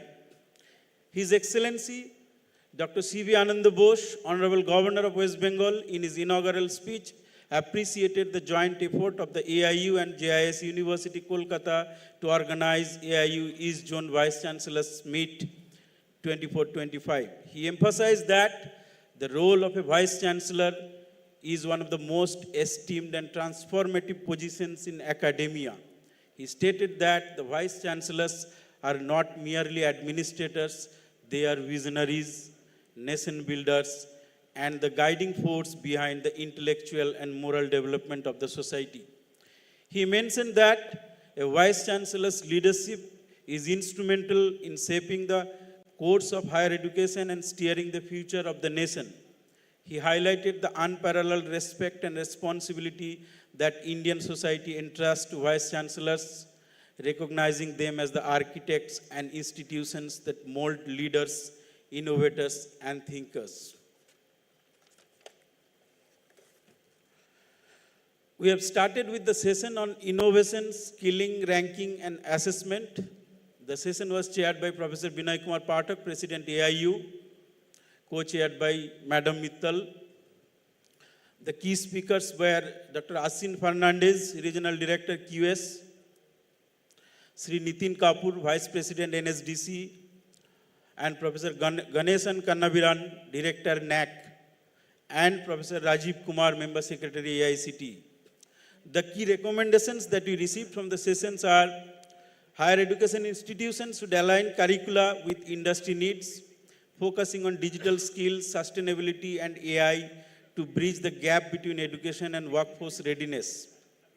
Both public and private sectors must invest more in research, technology, and green innovation to boost India's global competitiveness and economic transformation. Partnerships between universities and industries should be fostered to ensure graduates are job ready and equipped with latest market-driven skills. To ensure India's workforce remain competitive in the global economy, there must be a stronger integration between academic institutions and industry-driven skill development. This can be achieved by expanding partnership between NSDC institutions of national importance and industries to align education with evolving market demands, fostering continuous upskilling and enhancing workforce adaptability. To enhance the quality and transparency of institutional assessment, NAC should prioritize the adoption of maturity-based graded level. This progressive, outcome-oriented and technology-driven framework will ensure fair evaluations, recognize institutional diversity, and align accreditation standards with global benchmark, fostering continuous quality enhancement in higher education. In the first technical session, entitled Incorporating IKS in Curriculum and Pedagogy, the session was chaired by Sri Raj Nehru, Officer on Special Duty to Chief Minister, Government of Haryana. The key takeaways of the session was academic curricula should allocate at least 5% of the course credits to students' field of study while ensuring use of authentic sources. Additionally, institutions should integrate Indian knowledge system through internship, apprenticeship, encourage interdisciplinary collaboration, and incentive faculty engagement in cross-disciplinary research to foster meaningful integration of traditional knowledge with modern education. Indian knowledge system should be thoughtfully integrated into higher education through research, linguistic revival, interdisciplinary collaboration, institutional support, ensuring a structured evidence-based approach while preserving classical languages as the foundation of ancient wisdom. In the second session, entitled Catering to Equity, Diversity in the Campuses, was chaired by Professor Rajiv Mohan Pant, VC Assam University, Silchar. And the key recommendations made in the session were the education system must move beyond equality to equity, providing targeted support for marginalized students to level the playing field. Policies should focus on reducing regional disparities, particularly improving the access to quality education in eastern and northeastern India, while also ensuring fairness with disadvantaged communities. This approach will promote inclusive growth and help India become leading nation by 2047. In the third technical session in this morning on creating green and sustainable campus was chaired by Professor Suranjan Das, Honorable Vice Chancellor of Adamas University. And the key takeaways of the session were institutions should adopt environmental, social, and governance principles to align with the global sustainability goals by developing a sustainable eco-structure that includes clean and renewable green building, water conservation, and rainwater harvesting. Universities should take pioneering role in achieving net zero emissions by developing dedicated centers focused on sustainability and guiding society towards carbon neutral future. Universities should also take a leading role in achieving sustainability by developing smart campuses and cloud networks, fostering global partnership, and taking concrete actions for the biodiversity conservation and campus nutrition. In closing, I would like to extend my deepest gratitude to each and every one of you here today for your tireless dedication to the pursuit of knowledge and for your unwavering commitment to shaping the future of the society. We stand united in our nation in a common mission to make a lasting difference in the world, and it is through collaboration and partnership that will continue to thrive. As we move forward from this meet, let us do so with renewed energy, a sense of purpose, and a collective resolve to shape the brighter future of our students, our institutions, our future generations. Thank you, and I look forward to continuing this journey with you all. Thank you.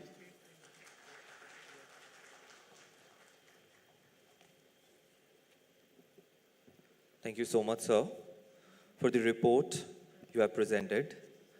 Now I'm very much thrilled to announce that our guest of honor, Shri Vinod Kumar, IAS, Principal Secretary of Department of Higher Education, West Bengal, has already arrived, and his presence on the stage make the dais more luminous. So I would like to take the opportunity to felicitate him. I'll request the President of AIU, Professor Vinay Kumar Pathak, to felicitate our guest of honor, Shri Vinod Kumar. So, please come.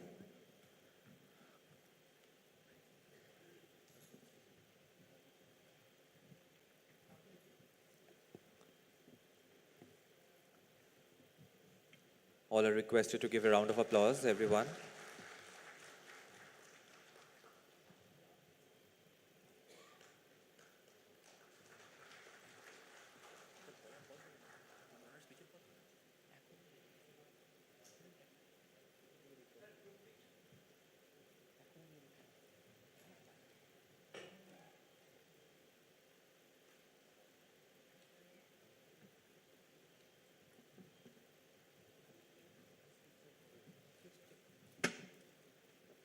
Thank you so much, sir,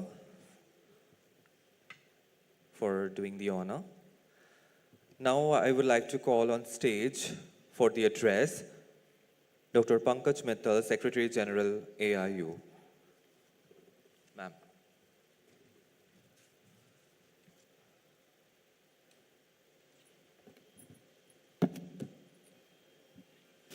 A very good afternoon to you.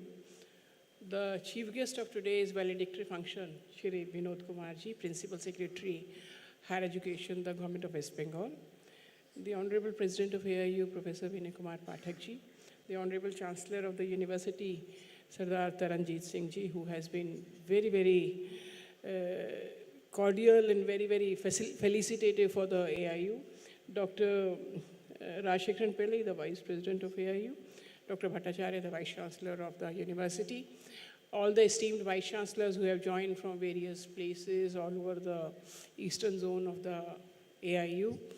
The JIS team, faculty members and the entire team, I have seen a lot of shadows who are sitting here, many faculty members and the entire team who was working for this particular conference.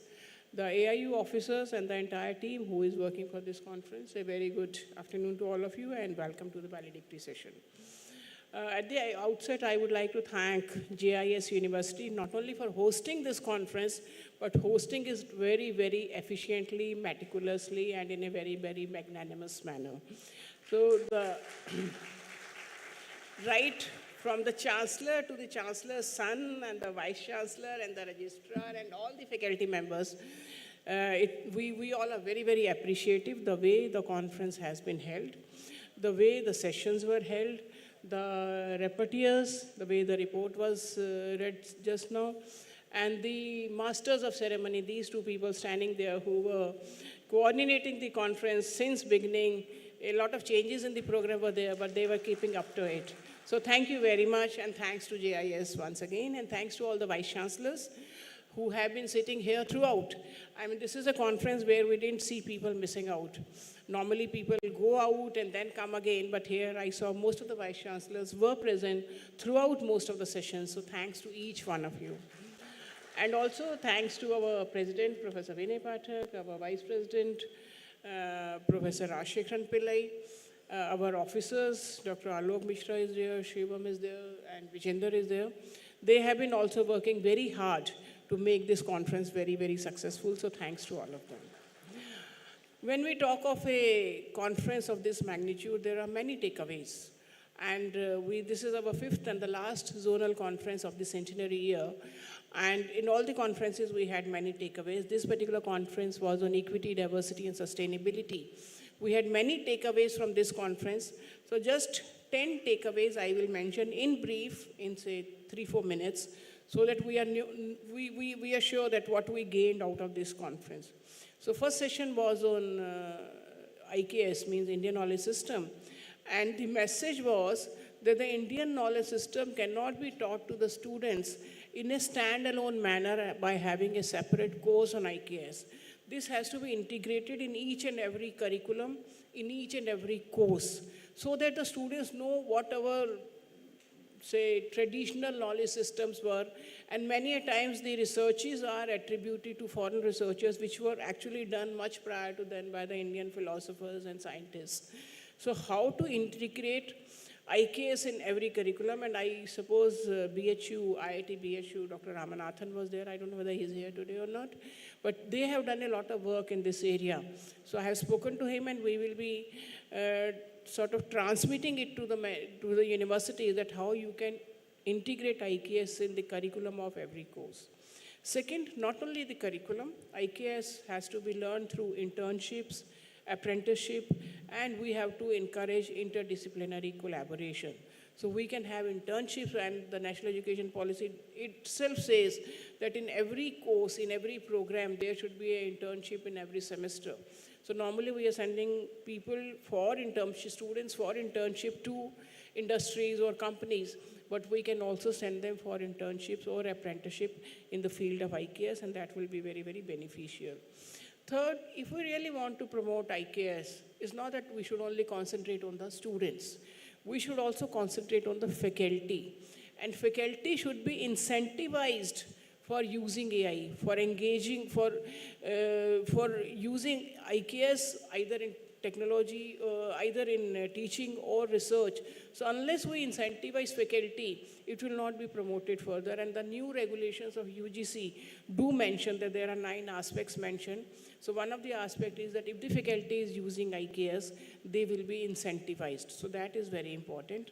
And then promoting research on IKS. It's not only teaching, we have to promote research on IKS. Then when we talk of the second session, which was on this diversity and inclusion, it was mentioned that there has to be a targeted approach to marginalized sections to ensure equity, because we are talking of inclusive growth. So inclusive growth can only be there when we are giving due emphasis to all the marginalized sections, whether it is based on caste, color, greed, richness, poorness, physical disability, or differently able, as we say. So each and every marginalized section has to have a targeted approach. Then only we can ensure inclusive growth. And there was a very strong emphasis by Dr. Murthy on gender inclusion. And it was said that, like in many of, like right now also, I am the only one on the stage who is a woman. And there are very few women, and if you talk of the data, like when we say the number of students, it is almost 50-50. And you say that you must have seen that in most of the convocation, the first prize holders are women, the gold medalists are women. But when we talk of teaching, the number of women, say at the assistant professor level, is around 48%. At associate professor level, it is 37%. At professor level, it is 27%. At vice chancellor level, it is only 7%. We have around 11 to 1,200 universities in the country, and the number of VCs, women VCs, is only 80, so around 7%.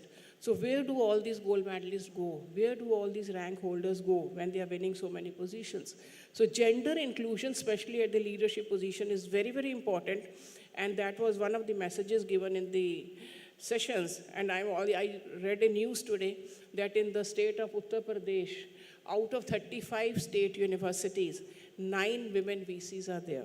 So at least UP is taking a lead in appointing more women VCs, around 25% of them, whereas the national average is around 7%. So more emphasis on gender inclusion. Then in today's session, we spoke about SDGs and green campuses and net zero campuses. Dr. Shinde spoke about 2 important SDGs, SDG 7, which relates to affordable and clean energy, and SDG 13, which relates to climate change. And these 2 are the ones which are directly related to net zero campuses. So we all should strive that our university campuses become net zero campuses. Because when the universities become net zero campuses, the city becomes net zero, the country becomes net zero. That is the aim which our Honorable Prime Minister had set for us for 2070, that will be a net zero country. So we should begin with the universities, and unless we contribute in creating a net zero country, the country cannot become net zero. So can we have, like we have 5 zonal conferences, can we have 5 zones where we can have one center for excellence in net zero, and that zonal center, that zonal excellence center can help the universities in that zone to create net zero campuses. This was one very, very important recommendation. one very simple and easy recommendation was that energy saved is energy produced. So we should also take care of, like when we are working, like at what temperature the AC is set. So in India, we normally set up AC at a very, very low temperature. So even if we increase it by 1 or 2 degrees, the energy consumption reduces drastically. So at what level the AC should be set, the AC temperature should be set up. Do we switch off the lights or AC when we go out? Do we take care of water or water harvesting? So these, or even like keeping the devices plugged in, or maybe logging off rather than coming out, I mean shutting down. Shutting down is better than logging off. So these small measures were also mentioned by Dr. Shoma today. Dr.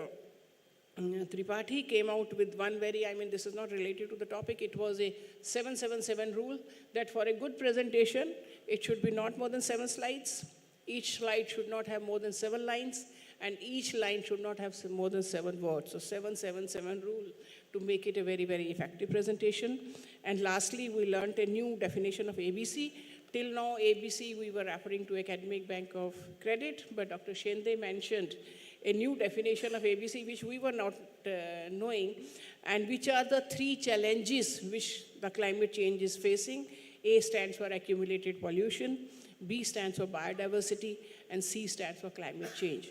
So these are the 3 aspects which we have to very, very carefully see. And I suppose the universities can contribute a lot in this, and then they can help in creating a net zero campus. And by 2070, if India has to become a carbon neutral country, as said by our Honorable Prime Minister, the universities have to play a bigger role.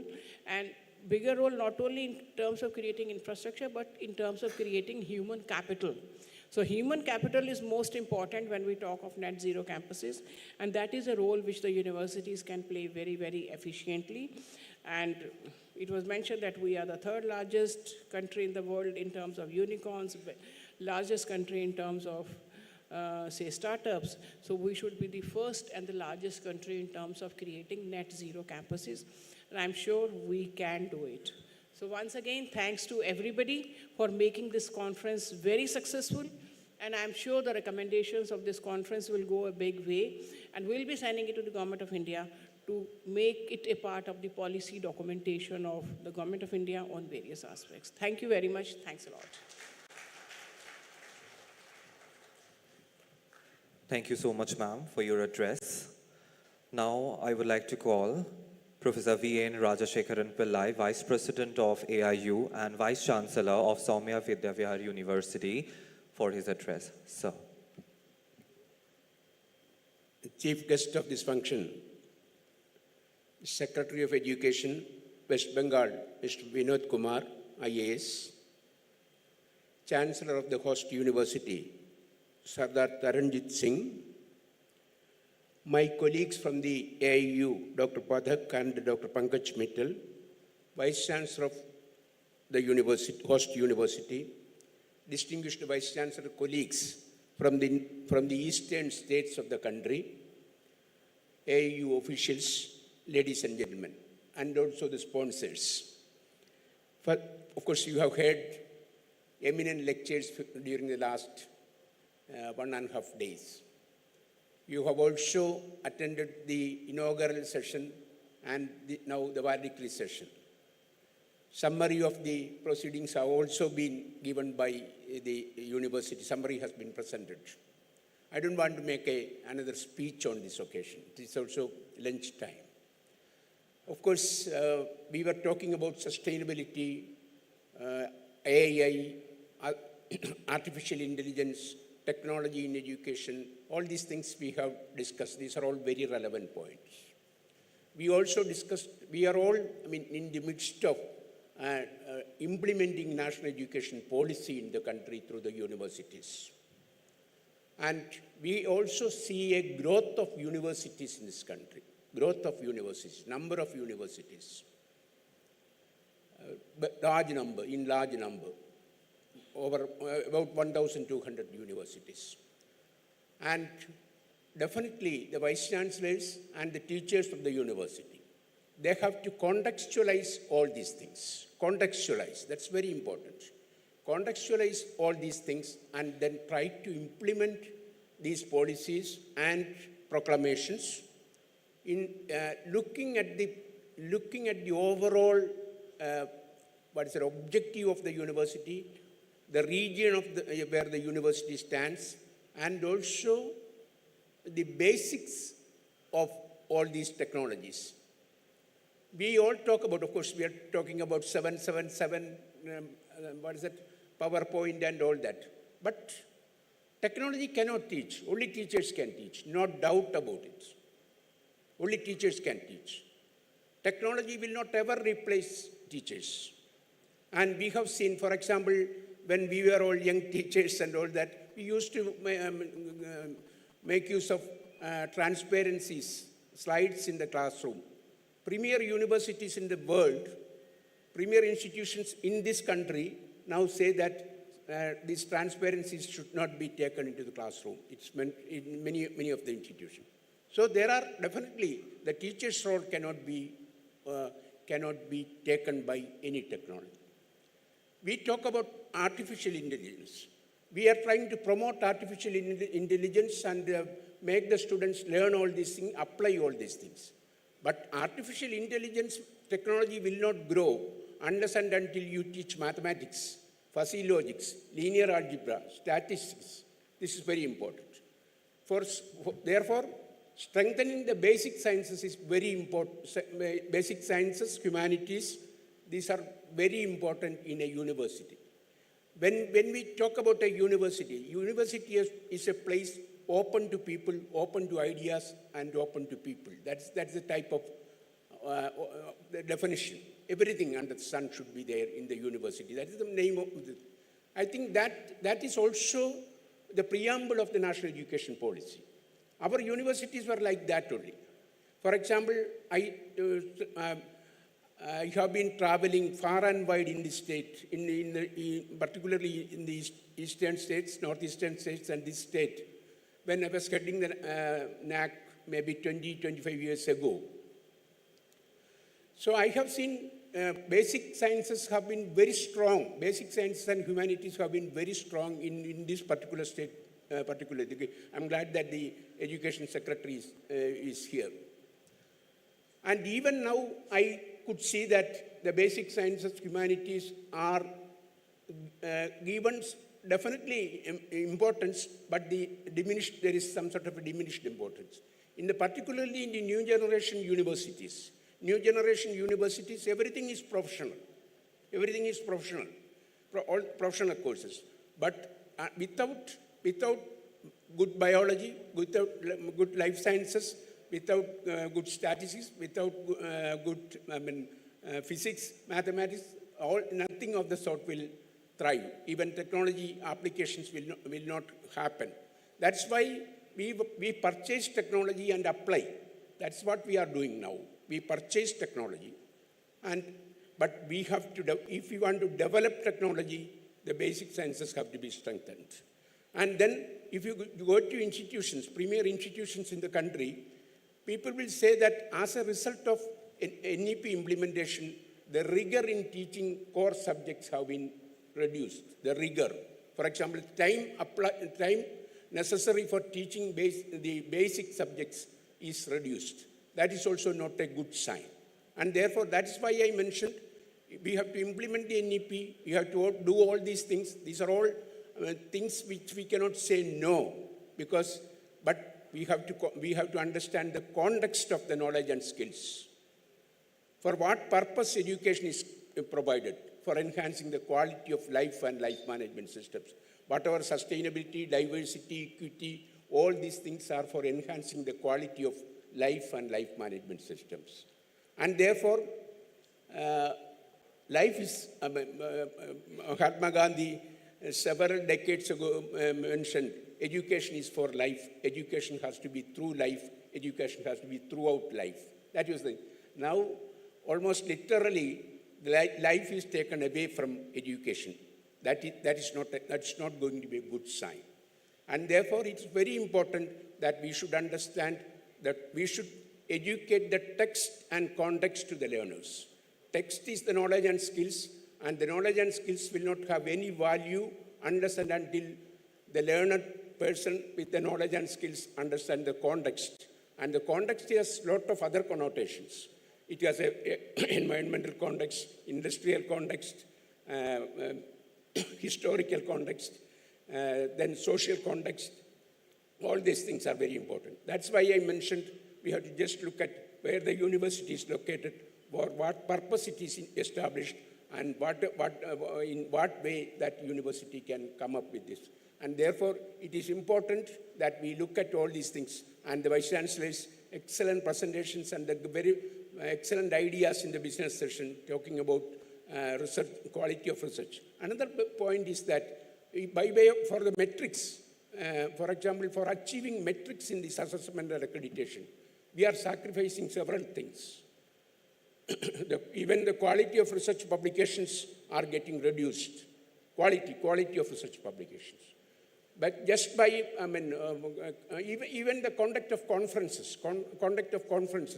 they have to do.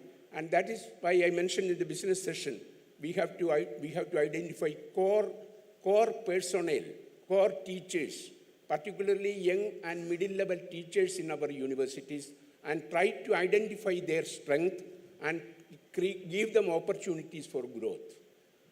That's very important.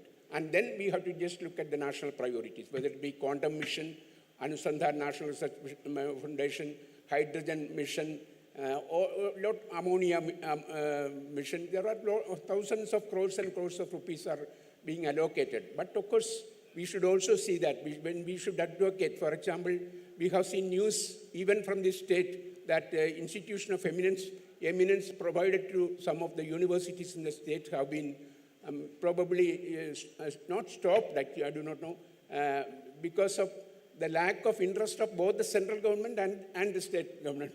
So these are all very important. For example, these are all big schemes, institution of eminence, all these things are great things for the university, and therefore we should create an advocacy for strengthening and bringing such things into the universities back.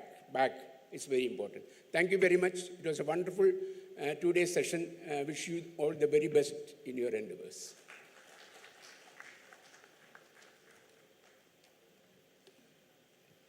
Thank you, sir, for the words of your wisdom.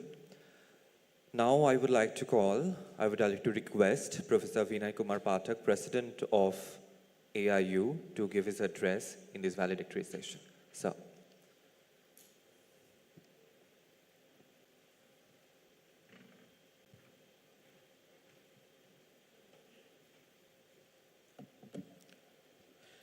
Thank you very much, and it's always difficult to speak before the lunch time when my predecessors have already spoken so long and they have actually told all about the conference.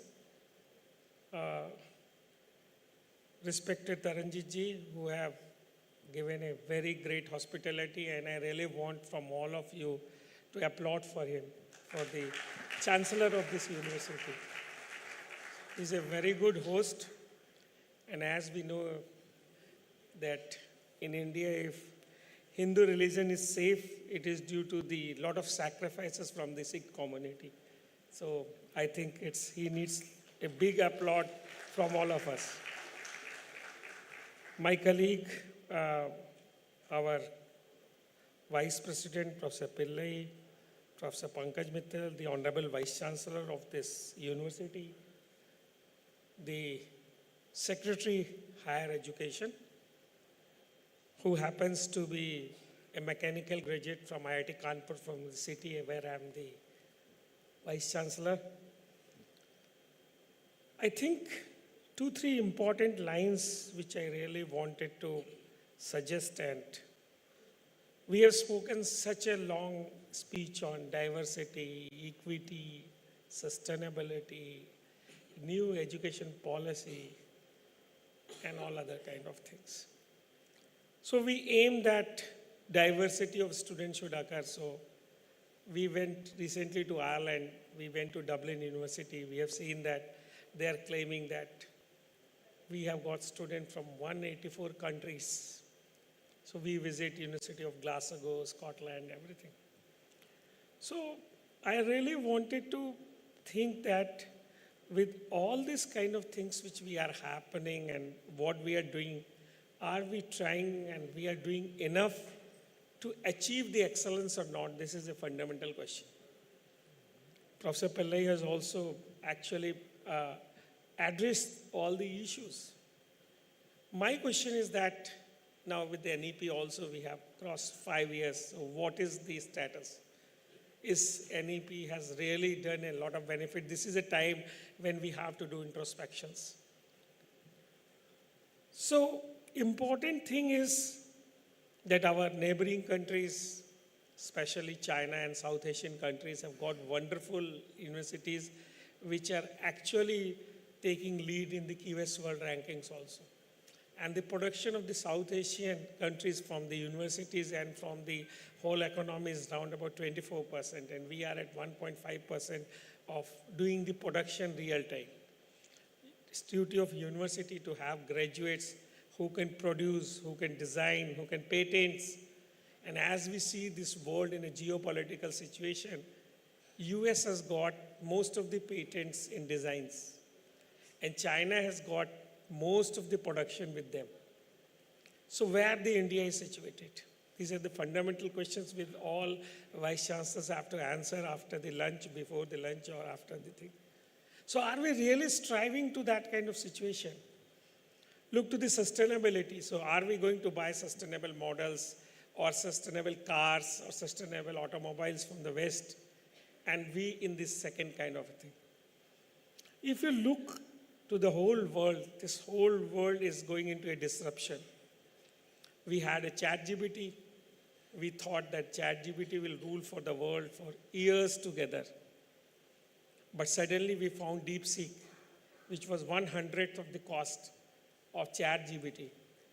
And it has ruled the world and astounded the world in another way. So what it means? It means that there is a disruption, and that disruption has swayed away everything. So any disruption which will come from the place, and who can create disruptions? Disruptions are created by researchers, are created by young minds. And where are the young minds? The young minds are in the university. None of university, we are all, even the IITs we talk about, and day before yesterday I was talking to the director IIT, who happens to be a good friend of mine, Professor Manin, because we are going to launch a quantum mission there with the AIU. So he was also telling even the IITs are lacking with translational researchers. They are good in papers, they are good in catering students because they are the topmost people of the country with hard tests. But then their professors also want to do the product oriented, the research translated into a product. Because the product and the design which are industry oriented can only bring wealth to the country. I think this is a time when we have to work on diversity. We are already working on equity. We have got great philosophers. Still, we have to reach to the last mile, last person. There are people who cannot pay. We work in state universities. There are people who cannot pay 500 rupees for the examination fees. All of you work in the Eastern region, maybe in Northeast, maybe at several places. And when I was telling a real story for all of you that at my Kanpur University, there was only one exam which was happening earlier, yearly system. When we converted into NEP, then there were 2 exams. The one exam fees is 750 rupees. Can you believe that when it happens with 2 exams, 30,000 people left the exam because they were not having enough money to pay for 2 kind of fees. So this is what also is happening with the equity. We have got colleges schools maybe taking 10 lakh rupees a year or 15 lakh rupees a year, but we still have young minds, and they are not the people who are not intelligent. They are also intelligent. And look to the patent filing. Look to the new unicorns and sunicorns. They are from Tier 2 and Tier 3 cities. They're not from great cities. They're not from metros. They're not from other places like Bangalore, Pune, and all other places. So there are people, there are students who have got knowledge creation, but they don't have the ecosystem. So that's also a great work for this country. Because when a country becomes developed country, so a developed country cannot be on a social media platform. It may actually, for some time, it's a good word or buzzword, but when it happens on the field, it's difficult kind of a thing. And all of us have to work hard for striving a developed country or a Viksit Bharat. And that can happen only from the universities. So that's what we have to look for. And thank you very much for the hospitality. Thank you very much to all the experts for the deliberations. Thank you very much for a nice kind of a thing. We will look forward to you on the annual convention. But still I feel that we should have all a practice to make this country a developed nation. We have to go a long way, a hard way, and a strong way to achieve this. It's not simple, and that's the last word which the Nokia CEO told that to the Microsoft when it was taken away, that he said, we have done nothing wrong, but we still failed. Because we failed, because we are not knowing what our competitors are doing, how fast our competitors are moving. We may be good, but if we are slow, we are not able to change the face, I think we can also lose.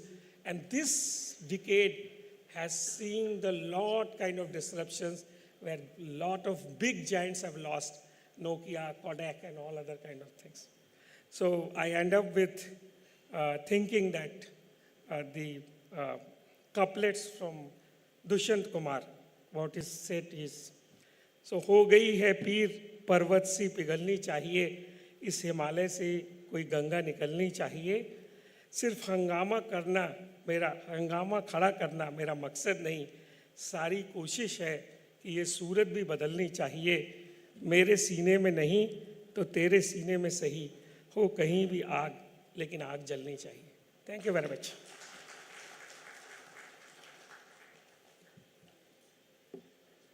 Thank you very much, sir. Now I would like to take the opportunity to say a few words about our chief guest of today, Shri Vinod Kumar, the Principal Secretary of Department of Higher Education, Government of West Bengal. Though a few words is very less to describe his contribution in excelling the Department of Higher Education, still I would not like to miss the opportunity. Shri Vinod Kumar is a distinguished officer of Indian Administrative Service from 1996 West Bengal cadre. Throughout his career, he has held several key positions within the state government, reflecting his extensive experience and dedication to the public service. In his recent roles, Shri Vinod Kumar has served as Principal Secretary of Urban Development and Municipal Affairs Department. Prior to that, he was the Municipal Commissioner of the Kolkata Municipal Corporation, a position that underscored his significant contribution to the urban governance and development. Right now, our chief guest is holding the position of Principal Secretary in the Department of Higher Education for the Government of West Bengal. In his capacity, he oversees the educational policies initiative aimed at enhancing the quality of education across the state West Bengal. It's my privilege to request, sir, if you kindly say a few words to address our program. Sir.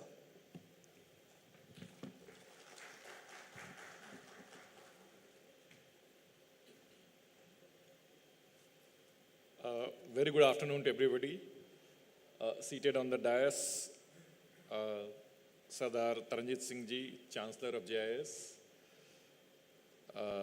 Professor Bhavesh Bhattacharya Ji, VC JIS,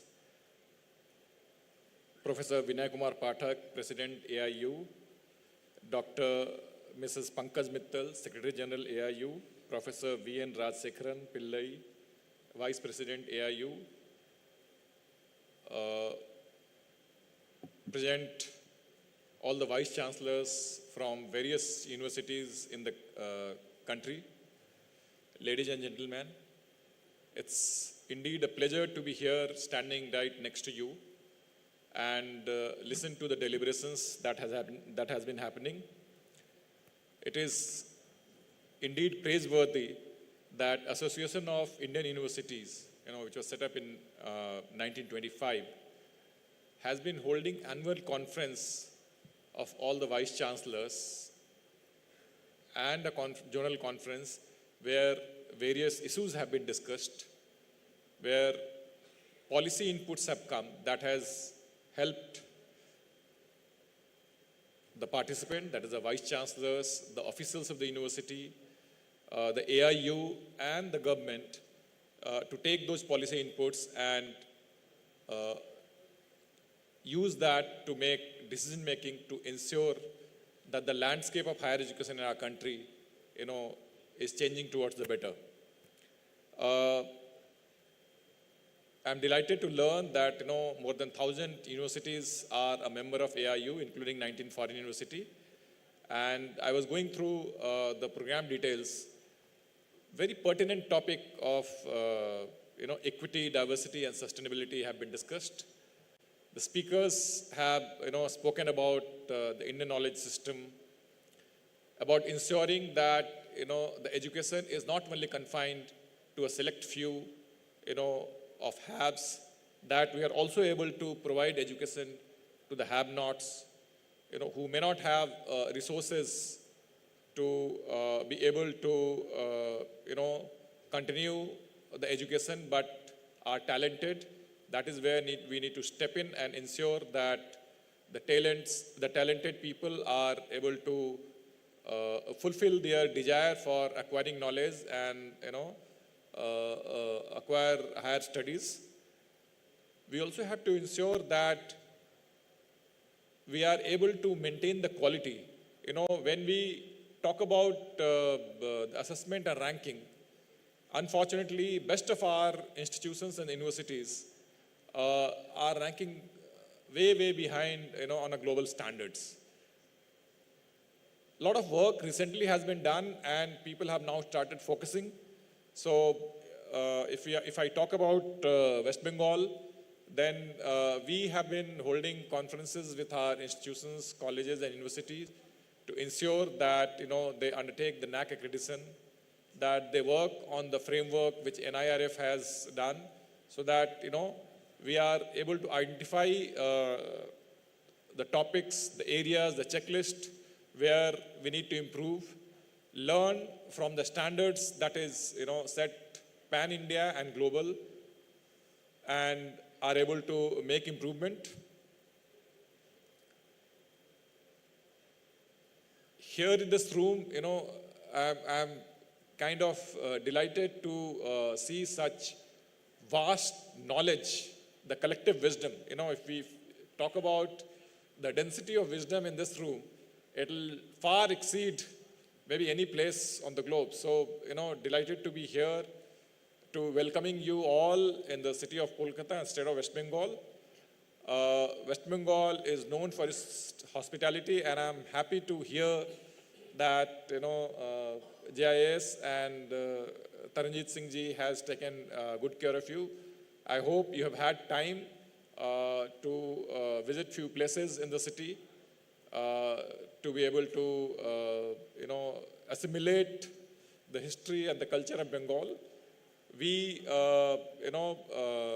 Kolkata incidentally was the capital of the country until 1911 when the British decided to shift it to Delhi.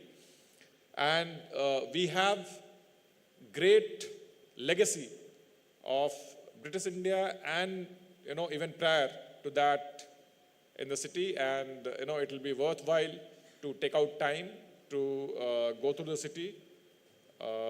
If there are any assistance or help that is required, we'll be too delighted to facilitate those. I would not really like to stand between you and your lunch. Let me conclude by saying that we should always aim very high. You say if you aim for the sky, you will reach the top. So the kind of potentials that the country has, we are now the largest populous country in the globe. We have far overtaken in China.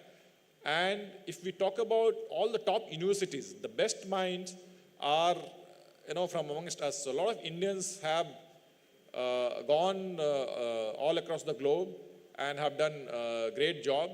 So it is not that, we lack competence.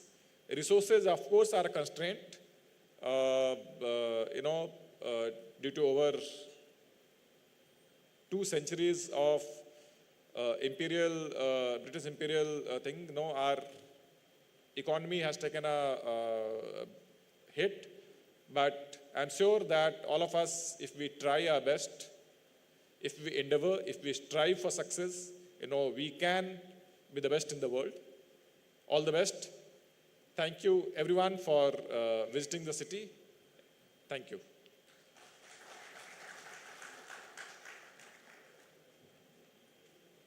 Thank you so much, sir.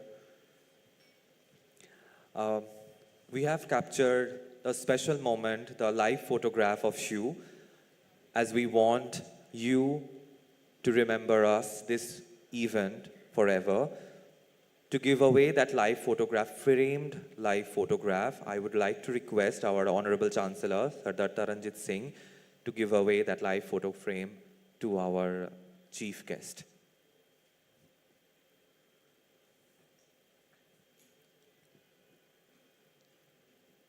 Our chief guest, Shri Vinod Kumar, is requested to receive the live photograph we have captured today. Can we all have a round of applause? And also we have a small token that will make him remember the JIS University JIS group forever.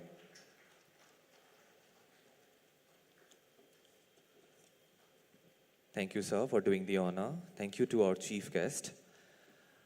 So, before we move on, as we know, yesterday we had a poster session where the universities of East Zone were involved, and we have received 18 posters from various universities of East Zone and of India, and among those we have selected, the expert have selected 3 best posters, and the posters were based on the best practices those universities are following in their campuses. So the third position is securely held by the Ravindranath Tagore University, Assam. And I would like to request the Vice Chancellor, Honorable Vice Chancellor of Ravindranath Tagore University, to kindly come on the stage. Okay. We'll move to the second. The second position is being held by Diamond Harbour Women's University, West Bengal. I'll request the Vice Chancellor of Diamond Harbour Women's University, and I'll request all the dignitaries on the dais to give away the token of appreciation for one of the best poster on best practices.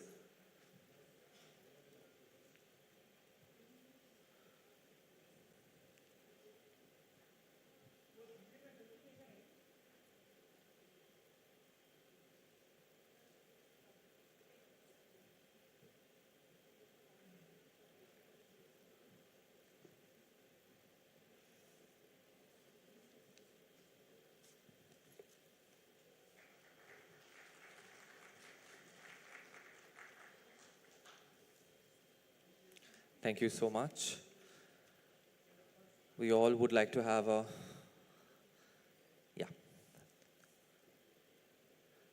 And the topmost position is being held by Rajiv Gandhi University, Arunachal Pradesh. The Vice Chancellor, the Honorable Vice Chancellor is requested to kindly come up on the stage and receive the token of appreciation from our esteemed dignitaries on the dais. Rajiv Gandhi University, Arunachal Pradesh. Thank you so much, sir. Thank you all the dignitaries present on the stage for doing the honor.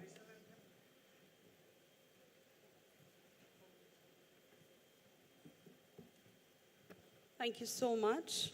I would now like to request Shri Vijendra Kumar, Head Meetings Division AIU, for the vote of thanks. He's been the gentleman who's been very pivotal in organizing this, so we'll request you to please come onto the stage for the vote of thanks. I will take only 2 to 3 minutes. Honorable dignitaries on the dais and off the dais, esteemed Vice Chancellors of East Zone, respected guests, member delegates, all the staff members of GIS University. And I also want to welcome our former president of AIU. 2 former presidents of AIU are there, Professor Ranjan Das sir and Professor G.D. Sharma sir. It is indeed a matter of great pride and honor for me to deliver the vote of thanks at the conclusion of this highly insightful and thought-provoking East Zone Vice Chancellors Meet 2025 on the theme Equity, Diversity and Sustainability. First and foremost, I extend my heartfelt gratitude to our chief guest, His Excellency Sri C.V. Anand Bose, Honorable Governor of West Bengal, for gracing the inaugural sessions and delivering the inspiring address which has set the tone for important academic gathering. Your presence indeed immense value and honor to our conference. I also express my sincere thanks to the chief guest of the valedictory session, Sri Binod Kumar IS, Principal Secretary, Department of Higher Education, Government of West Bengal, for his kind presence and valued insight as chief guest. I would also like to sincere thanks our President, Professor Vinay Kumar Pathak sir, Vice Chancellor CJMU University Kanpur, Professor Raj Sekhan Pillai sir, our Vice President AIU, Honorable our Dr. Pankaj Mittal, Secretary General AIU, for their continuous and unwavering support during the entire organization of this East Zone Vice Chancellors Conference. We are thankful for your kind guidance, sir.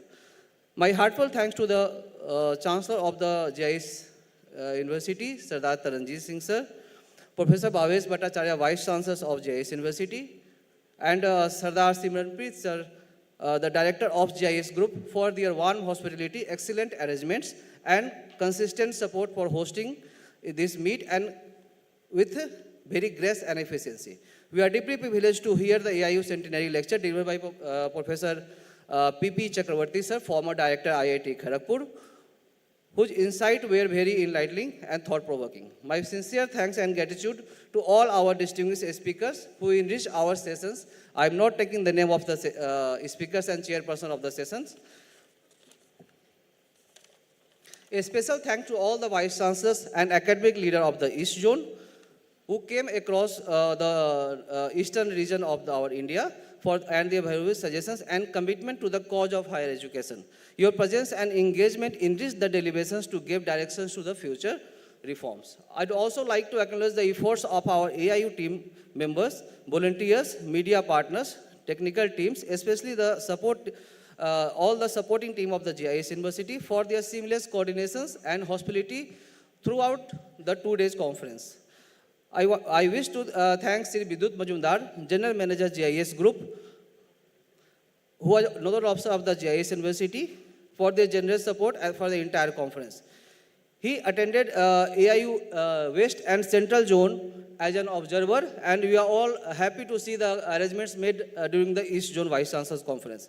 My sincere thanks to Professor Majhi sir, Dr. Antu Katul, Sri K. Sunil Kumar, and Mr. Rohit Sonyal for their kind cooperations. A special thanks to Ms. Apita Chakravarti and Ms. Priyanka for their flawless accommodations and transportation arrangements to the esteemed Vice Chancellors and all the delegates. Sincere thanks to the anchors of the various sessions, Professor Anuprata Pal, Dr. Indranil Banerjee, Dr. Shankar Saha, Dr. Preet Bose for handling each session very diligently.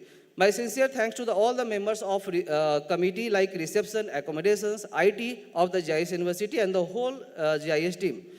My sincere thanks to my own colleagues, Dr. Alok Kumar Mishra, Joint Secretary AIU, Mr. Siom Dikshit, Head IT, who was working since last 3 months on this conference, and all the staff members of AIU. Finally, I express my sincere thanks to all participants for their thoughtful interactions and support in making the event successful. A special thanks to the AIU centenary partners like SRM University, AP, Galgotia, Pearson, Alliance University, Siddhanta Knowledge Foundation, Jaguar, MIT, ADT University, Sri Sri University, ICFA University, D2L, Mizoram University. Let us carry forward some takeaways from this meet and collectively work towards fostering equity, diversity, and sustainability in the higher education. Thank you all once again. Jai Hind, Jai Bharat. Thank you so much, sir. Before we finally officially conclude our session, I would like to request Dr. Alok Mishra, Joint Secretary of AIU, to say a few words about the century celebration of AIU. Sir. सभी को बहुत बहुत मेरा हृदय से नमस्कार। भारतीय विश्वविद्यालय संघ अपने 100 वर्ष की ऐतिहासिक यात्रा को जहां आपके साथ मिलकर पूर्ण कर रहा है और इसमें बहुत सारे लोगों का सहयोग हमें प्राप्त हुआ है और इसको भव्य रूप से करने की हमारी तैयारी दिल्ली में है और ये अप्रैल एंड मई के मंथ में इसकी जो हमें तिथि मिल रही है तो जल्दी उसे सूचित करेंगे। बट हमारा आपसे अनुरोध है कि ये 100 वर्ष की जो AIU की यात्रा है, भारतीय विद्यालय संघ जिस रूप में इसे भव्य रूप में देख रहा है, हम आपका इसमें पूर्ण सहयोग चाहते हैं कि आप उसमें उपस्थित भी हों, अपनी उपस्थिति को भी दर्ज करें। साथ साथ में इसमें पार्टनर्स के रूप में हमने तमाम सारे विश्वविद्यालयों को पत्र पहले प्रेषित किए हैं, भेजे हैं। तो मैं चाहता हूं कि उसको आपको एक इस ऐतिहासिक मुकाम पे सेलिब्रेट करने को आपके विश्वविद्यालय के साथ आने का एक बड़ा मौका है, जहां अपने विश्वविद्यालय को आप उसे सिर्फ वहाँ पे दिखा नहीं सकते सिर्फ जो है, बट लोगों को आप भी क्या मिलके कर रहे हैं इसको भी लोगों को अवगत करा सकते हैं। तो तमाम रूपों में उसे उसकी प्रारूप प्रक्रिया बनाई हुई है, इसके कई सारे रिमाइंडर भी जा चुके हैं। तो आप सब यहाँ आए हैं इस बात से, इस कार्यक्रम का गौरव आपने बढ़ाया है। आपके आने से हम सब बहुत अंदर से प्रफुल्लित प्रसन्नचित्त है।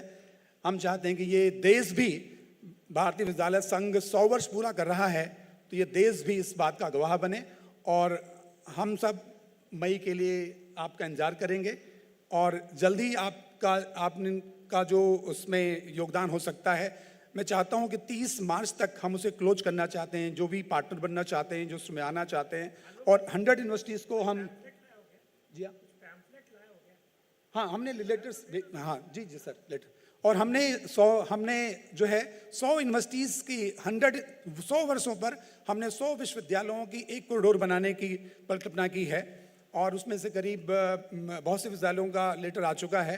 तो मैं चाहूँगा कि उसमें भी जिन्होंने अभी तक नहीं भेजा है उसको 30 मार्च तक अपना वो पत्र भेज दें, अपनी सहमति, और जो पार्टनर्स के रूप में आना चाहते हैं वो भी, और जो भी किसी रूप में पार्टनर रहे हैं वो 100 वर्ष सेलिब्रेशन पे उनको उनका एक कॉरिडोर में उनका हिस्सा होगा, मतलब वहाँ पे अपने आप को वो प्रस्तुत कर सकते हैं। तो इन्हीं सब शब्दों के साथ हम आपका एक बार पुनः हृदय से बहुत बहुत आभार, बहुत बहुत आपका धन्यवाद व्यक्त करते हैं और हम आशा करते हैं कि जल्दी हम दिल्ली में एक भव्य और ऐतिहासिक कार्यक्रम में हम लोग जो है सम्मिलित होंगे और उसे हम धूमधाम से मनाएंगे। धन्यवाद।